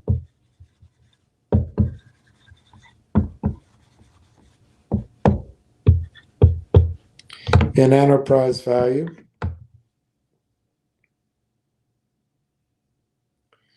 And that'd be $25 a share. And if you add 750, it's $32 a share. I mean, it's all possible. It's all speculative right now, though. It's all possible. But these are the numbers that I don't want you just getting out when it snaps back up. The snapping back up is not the play here. But yes, Justin, they could do it based on revenue. But Corey pointed out to me, and I thought about it a lot, I think he's right. They're not going to buy it for the revenue. Microsoft's not going to look at it as a revenue valuation, nor is NVIDIA. They're going to buy it for the place it slots in the case of NVIDIA, in its stack. In the case of Microsoft, does it allow them to maintain their place in the software developer world, or is it a combination of both for Microsoft? They're going to value it with their own metrics, and it won't be small in their calculation. We've got to buy this so Amazon doesn't get it. I've got to buy it so Larry Ellison doesn't get it. So when he pointed that out to me, not that I hadn't thought that that's the reason, one of the reasons these companies are going to buy it, but what he pointed out was, look, they're not going to look at the revenue. I'm like, really? They're going to look that it works, it proves its concept, and it has a role, and they can block others from getting it. Now that's early on. You do have to pay for the revenue projections and the growth. Look, it's going to be a pitch book. It's going to be data. All the overpaid wankers are going to justify their existence.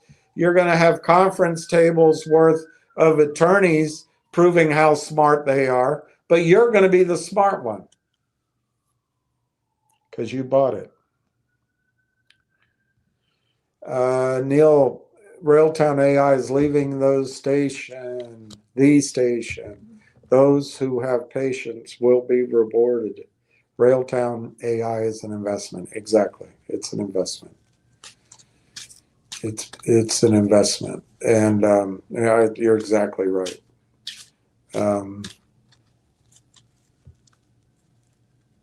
Yeah, I gotta.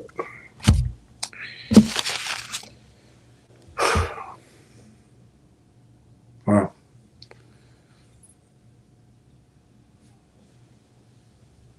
Ward Richardson agrees with Neil. Neil says on the CSE it was 44 cents.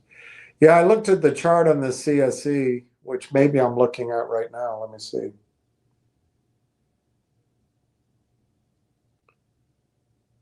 That's interesting, Neil. 44 is exactly resistance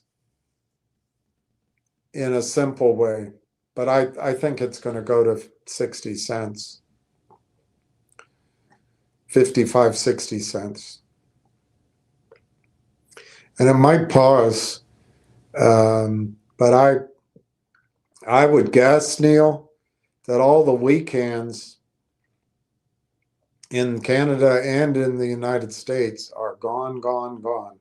Everybody else in the stock in Canada, they're not going to sell it when it goes to 60 or 65. But there may be still some of that in there, that people who bought it a year ago at 38 and they had a chance to get out this summer, they didn't because I'm an asshole.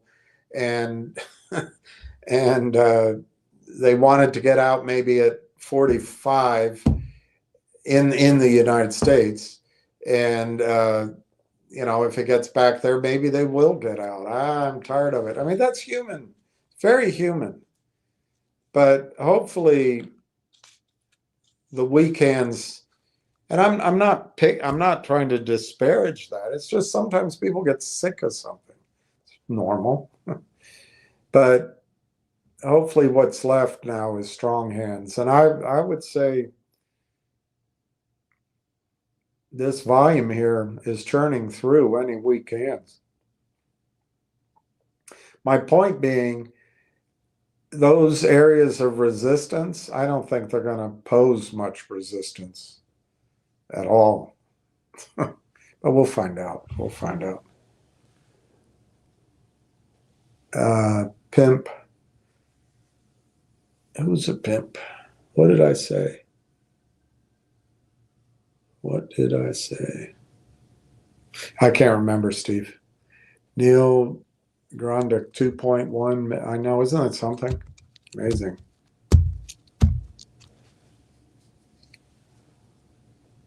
Ward says the highest volume for Railtown was 1.2 million 2 Novembers ago, and I assume you mean in the United States. Guys, this pattern, which I showed you before early, unfortunately, but I showed it to you if it's still here. Where is it? Is that it? Yeah, there. That's Railtown in the United States, and I guess that's all I have here right now. I took the other one down, but I've been showing you this pattern. It's more pronounced in Canada. It's broken out from this pattern. Or this is the Canadian one? Yeah, this is the Canadian one. Much clearer to me. And it's broken out. This is bullish as all get out. And that's from 2-3 weeks ago. But the breakout is huge and the volume's huge. So I can't emphasize enough, don't treat it like a trade. Don't treat it like hot money. Don't go, oh my gosh, this is my chance to get out. And, as they say in the UK, my trade wiped its face. I broke even. You're going to be disappointed. You're going to be disappointed. That's not to say I'm not blind to risks. So we'll have to pay attention and we'll have to follow the news. But just simply going back to where it began,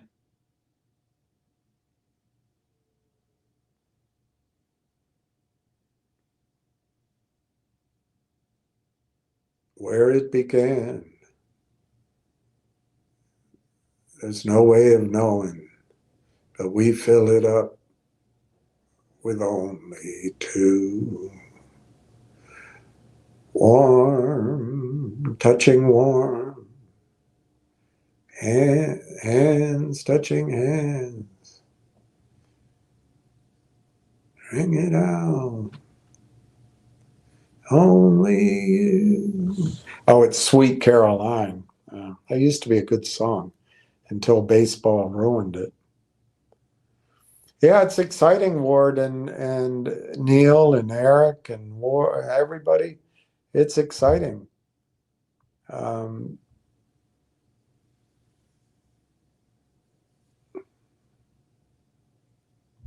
Wow. Account settings just sent me house positions for rail today.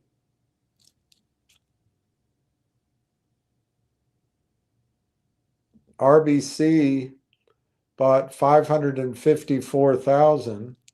I guess they did it today. 76 IA bought 460,000. That sounds like a little shady. And I think RBC helps the, anyway. 80 National Bank bought 131,000. 7 TD Securities, 350,000.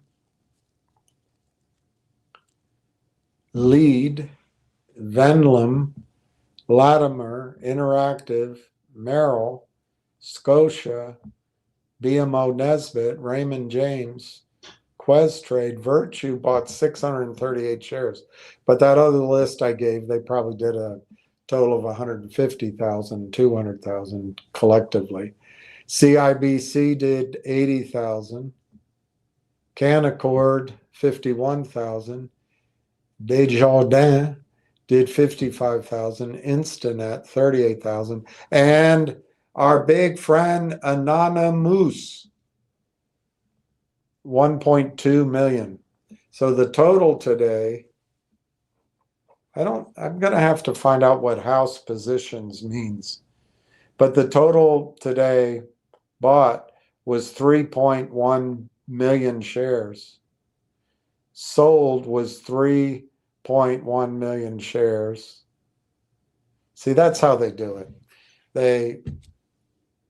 And it's, the sell side is mostly anonymous. Anonymous sold 2.2 million shares. So they just, I'm telling you guys, you can't win at this game. Now, don't get nervous with Railtown. Railtown will be fine. But this is the kind of crap they do in all these stocks. And so they'll go to Ann Wagner, the dunce. No, I'm sure she's very talented. I'm sorry. But they'll go to whoever's in charge of that committee and bought and paid for by Goldman Sachs. And they'll say, oh, our trading today was net neutral. Bullshit. Bullshit.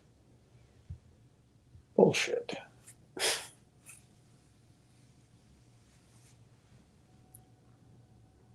The selling today. So I read you the buying.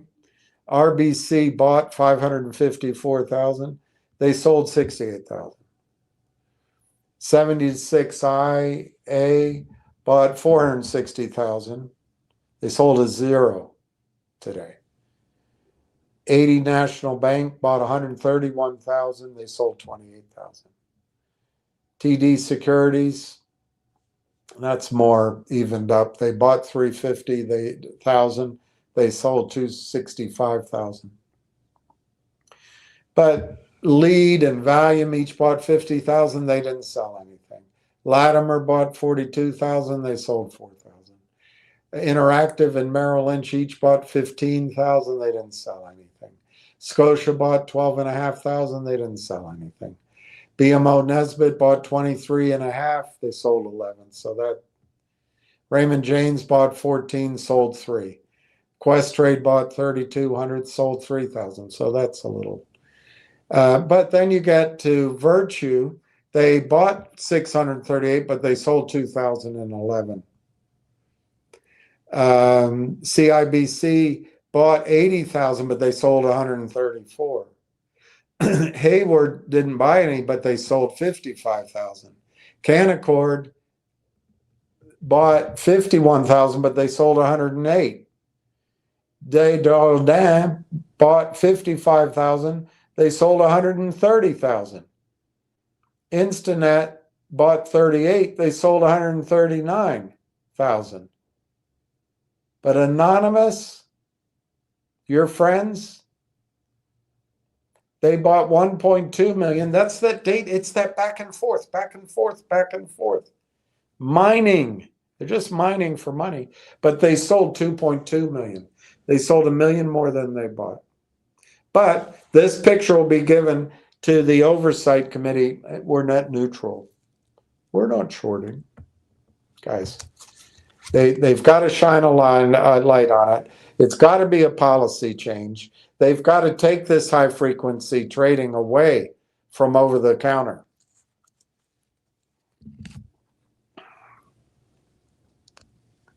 I meant pump up the volume by Mars. I looked it up. You are hip. Yeah, I'm hip. Yeah, I'm really hip. My dog thought I was hip, but he didn't get out very much. Account settings. A house position refers to the financial position, security asset held by the brokerage firm or bank. Well, no, it's the street name. I know. But what I didn't know is it for the day? That's what I still don't know, but I assume it is.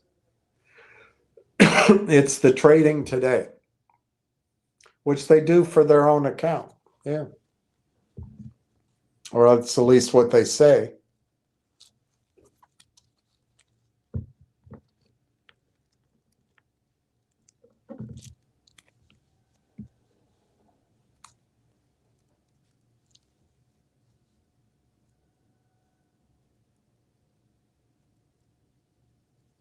It nets out at 0. So they can tell the oversight committee, the number of shares netted at 0 and the dollars netted at $1. It's just so frustrating.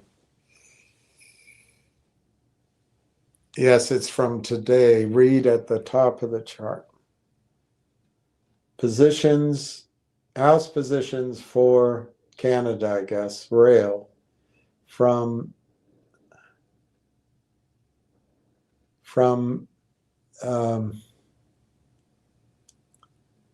2026. Oh, I see. I see. 2026 is the year. Got you. So it's 2026. 01 is January. The day is 27. I got you. Yeah, I see it. I thought it was an account number. That's amazing. I don't know how you got it, but that's fantastic. Fantastic information. Thank you, account settings. You have a future. You have a future. All right, it's 5:12. I think I might leave it at that. Let me see if there's any war going on.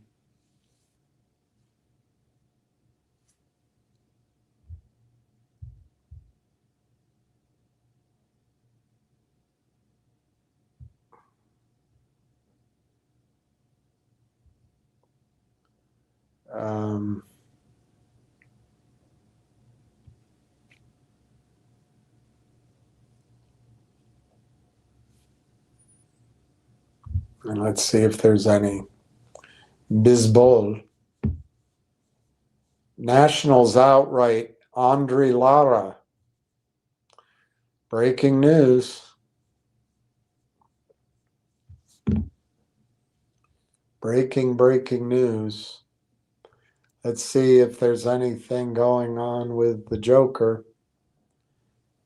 He plays in 5 hours.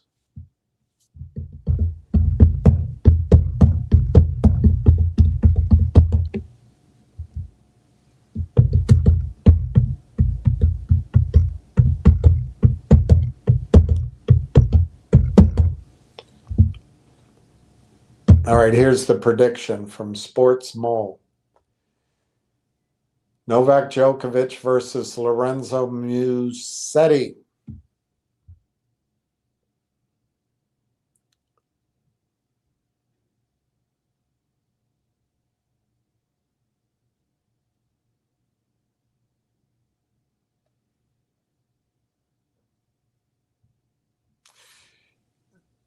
This will mark his 16th appearance in the last 8 of the Australian Open, surpassing Roger Federer for the most all time. These guys, Alcaraz and Sinner, are going to beat all these records probably by next year.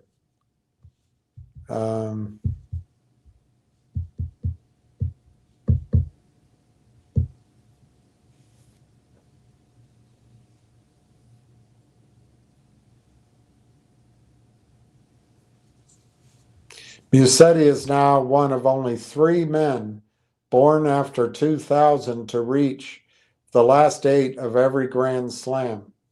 The other 2, Carlos Alcaraz and Jannik Sinner.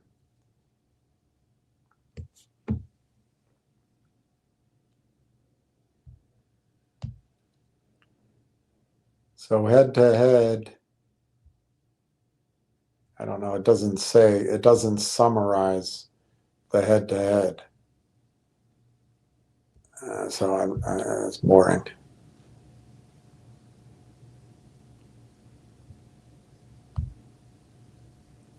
We say Djokovic to win in 4 sets. You have to be nearly perfect to beat Djokovic on this surface. I don't know. I'm nervous. I hope it turns out that way. All right, let's see what else you're saying. Account settings. You are welcome. I love that data. Thank you. Steve says, I work midnight Sunday through Wednesday, so I listen to you in bed. I was having crazy dreams while listening in and out. They were good dreams today. Yeah, like your targets of, I forget, $165 or something. Carabielli, what about Google, Apple, Microsoft? Can't they just hire a team to develop for what Railtown is trying to do? Well, that's a question I used to ask when I would. I've raised money for all sorts of different companies in different industries, but in particular, I got to know the mining space, but I started in the oil and gas space. And one of the questions over and over again, why did Exxon just pay? I'm trying to remember what it was, but they paid,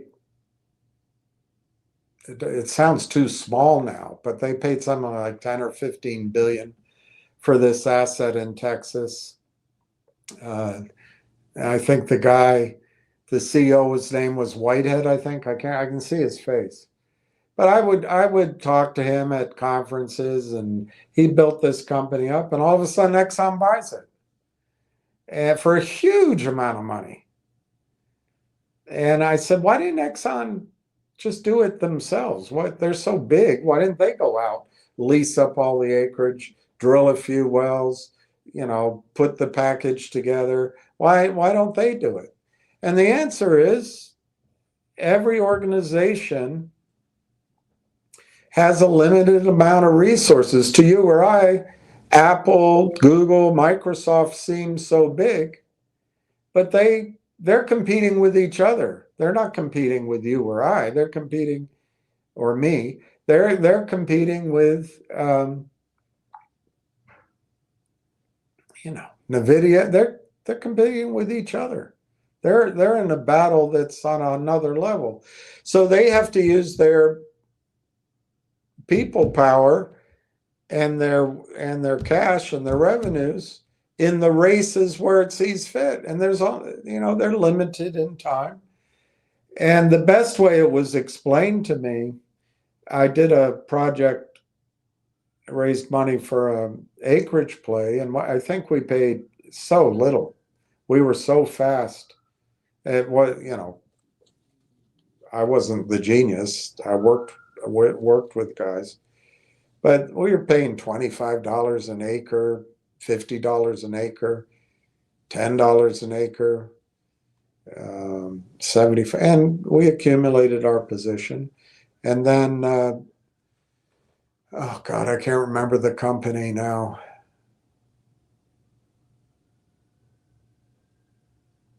I think we paid up to $100, $150 an acre, but the average was well under 100. And the company was called, I can't remember now, but they came in and offered $500 an acre. And you'd say the same thing. Why didn't they go put all this acreage together themselves? Well, they had money, and they had a team, but they're obviously doing other things. That's one reason.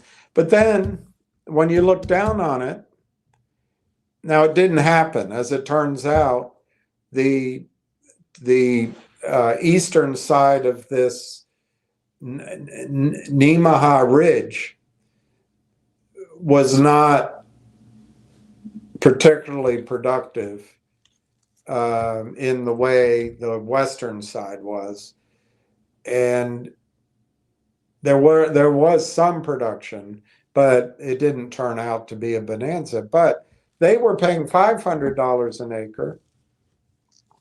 Had it been worth what some other acreage plays were doing, people might have paid $20,000, $25,000 an acre, because the present value of the future revenue streams from the resource in the ground is so huge. So the second point is, to me, they were paying over 5 times what we paid and giving us an override. Like, it's unbelievable. Why didn't they do it themselves? Well, to me, that's a huge return. To them, the difference between 100, 500, 20,000 makes very little long-term impact on their revenues and what they're trying to do from the play. And that's the same thing here. Microsoft would be, I don't know if you've heard of the 80-20 rule, but in general, it's probably true in any of our lives.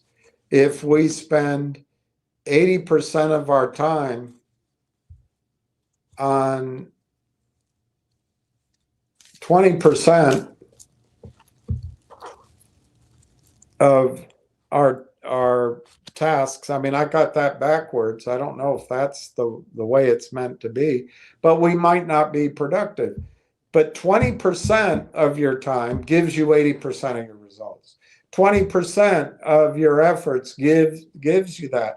And so it's an allocation of resources in these behemoths, whether it's cash or personnel or knowledge or computer. They can't do it all. So they dedicate their efforts on what gives them the best return. They'd rather come by the IP, come by the clients, come by after the proof. It's just how it works. The time is more valuable to them. And in the case of Railtown, we know, we've got clues, let me put it that way, from interviews that are on YouTube, I've played, that they spoke to Microsoft early on. I can only imagine what the conversations were. Hey, are you doing this? No. Are you interested? Well, yeah, if it works, yeah. Um,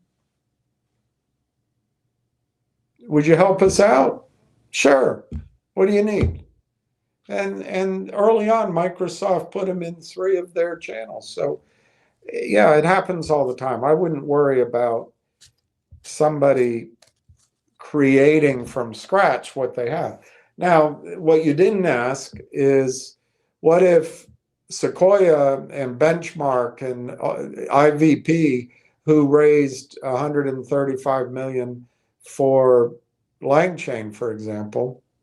And by the way, that last raise of 125 million, it was to hire engineers. It was to build out their software. They don't have their software completely ready to go. And of course, it's marketing, getting the name out there. And they've done all that. But NVIDIA could put $40 billion toward a whole new, they could build a whole new campus and hire the entire graduating class of, I don't know, the University of Technology out of Mumbai. I don't know. Is there such a place? But they could just put engineers' brain power at work and recreate what Railtown's done. But Railtown, the 2 guys got together 6 years ago, and they've been developing software and writing code and creating software since the 1980s, at least in the case of Corey. And they both knew what the problem was that's never been addressed. And they said, why don't we try to solve that? And then from there, they started thinking, well, you know, the AI revolution's coming, data centers are coming. Why don't we build this out, whatever you want to describe it as? It's morphed into orchestration frameworks, rail tracks, rail engine, and conductor. But they had other names. But why don't we do this early? And they started with their own money, and no one understood it.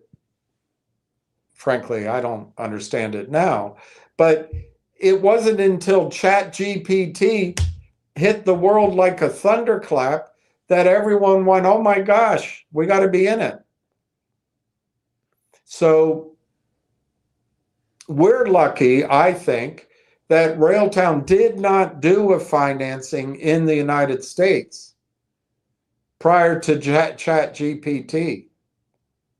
And we're also lucky that Railtown wasn't a private company at the time that the ChatGPT was heard around the world. Because if it were a private company, it'd already be in a private pipeline, and Madison Dearborn would have it out there at $4 billion, and they funded it at $40 million, and they're booking the fees all the way up, banking it, and then they sell it and they get rich. Luckily, that didn't happen. On the other hand, the criminals and the whole complex, it's more than just shorting. It's a whole complex of criminality. Part of it's legal because of Bill Clinton, but the suppression of the ability of the heaviness, this complex of colluding, counterfeiting criminals, whatever you want to call it, the whole complex, they don't have an escape valve. Every other stock you hear about, they suppress it, so they break up the deal. Well, that didn't happen here. Or they suppress it, so when the acquired company comes to the table and say, wait a minute, we need more stock. And then when the combined company needs capital, they go to Canaccord, and Canaccord said, well, we'd love to have done it at that price, but now your stock's down here, you need to issue 1 billion shares. That's not going to happen here. So it's a just right situation for us. But anyway, the fact is that they're not going to build out to catch up. Now, somebody could acquire Lang chain and imitate, and then on top of the Lang chain strategy, pour 10, 20 billion in. But what's critical right now? There's an arms race, and it's the timing. So the best thing is to buy Railtown and build on top of what's there. So that's probably what's going to happen. And you've seen it happen in Windrift and Confluence and a whole bunch. I can't remember all the names. There's something like 90 deals in the last, I forget that time frame. I don't know if it was 1 year or a couple of years. I think it was 1 year. And so they don't build it themselves. They're building bigger things. What do you make of Lion of all trades? Has he been in cahoots with the short enablers? He used to be a positive force. I don't know. I think he's probably a positive, but what I'm trying to say to everyone, whether someone's a good girl, good guy, bad girl, bad guy, or in between, this whole milieu should be avoided. The idea of day trading, if you're that, go ahead at it. But I think you make more money day trading something else. The idea of chasing the next meme stock, maybe, but you're going to lose so much. I just think it's a losing proposition. Remember, the computers on both sides need us in the middle to grease. Otherwise, they're just bone on bone, and there's nothing to steal. If we're in between putting up money, driving it up, the computers are confused, and the whole complex can mine money every day, just like they did today.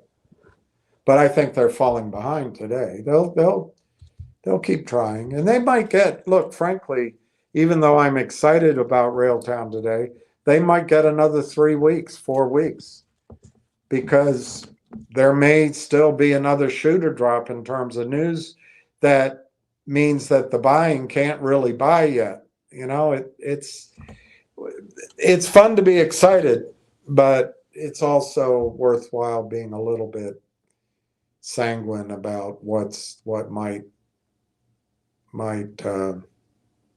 being less sanguine, I guess, about what might happen.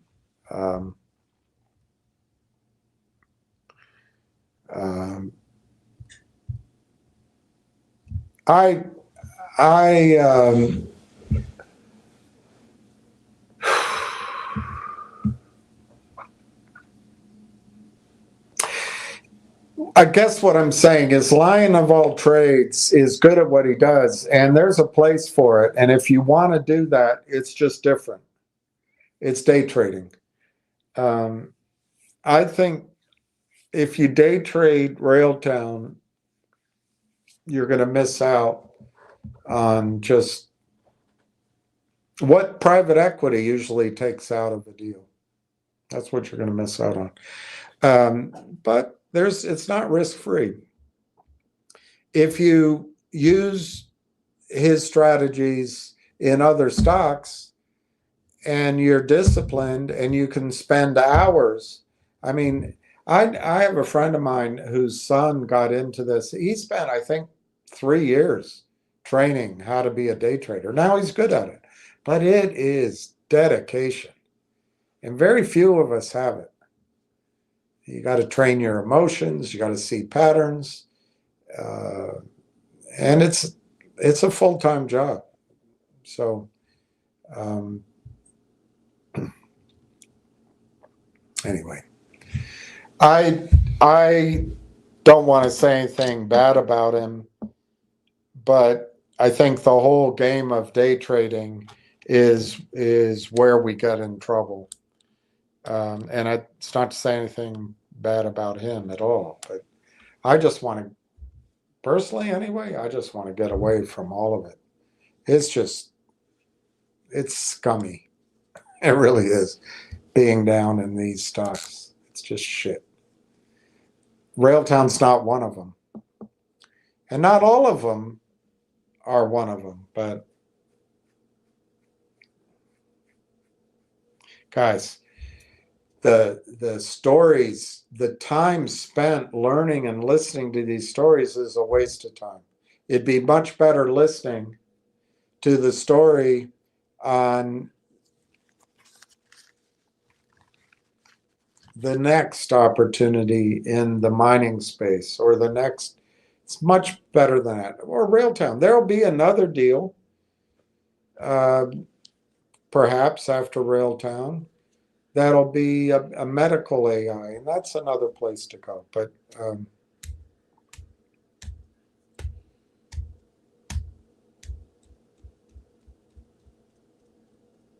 I don't think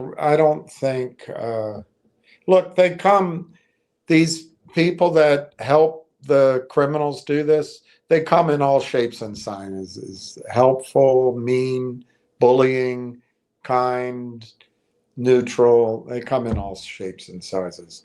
So I tend not to trust any, and that probably gets me in trouble.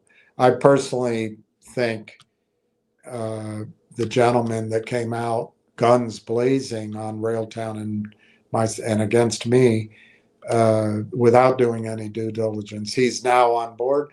My opinion is that's to say he owns the stock, and then when he sells it, it's all going to be with the goal of keeping people here thinking that's a way to make money. I just want everyone to erase that.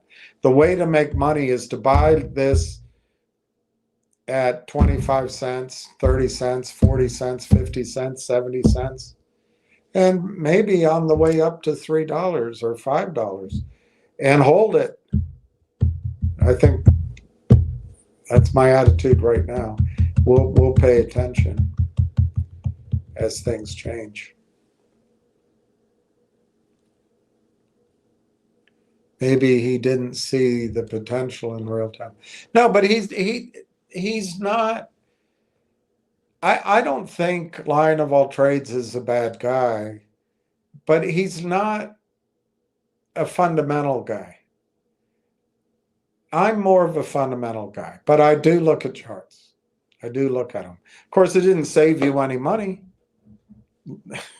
Watch it go from 60 cents all the way down to 25 cents.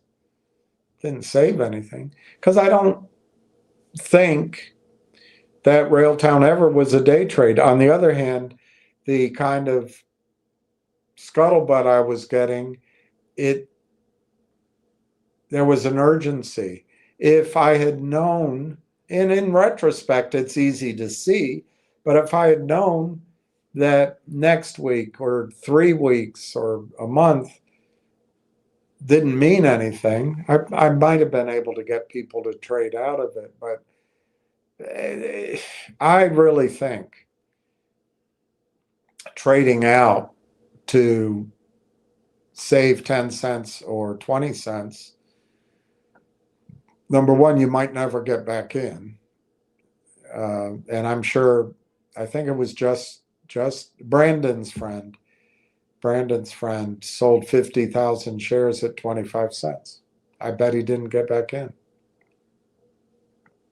So I think there's a lot of risk in trying to get the exact bottom or make sure that your account doesn't go down by 30% if you didn't get the exact bottom. I think there's more risk trying to be precise and perfect there, that when it turns, you miss it.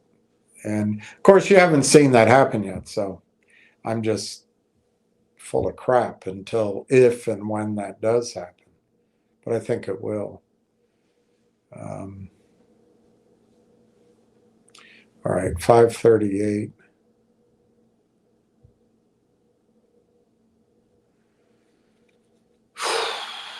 I am going to sign out.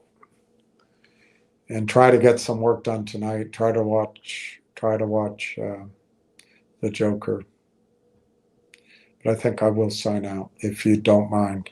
So I wish everyone peace. This is a great day, and thank you, account settings. Thank you to I think it was Eric, but it was also Neil and Ward pointing out the volume. I mean, that's amazing. It's amazing. Thank you for Steve for pimping up the volume. And we'll talk to you tomorrow, I'm sure. Stay warm. I wish you each peace. And remember to pet your puppy dogs around the ear and tell them you love them. All right. Good night.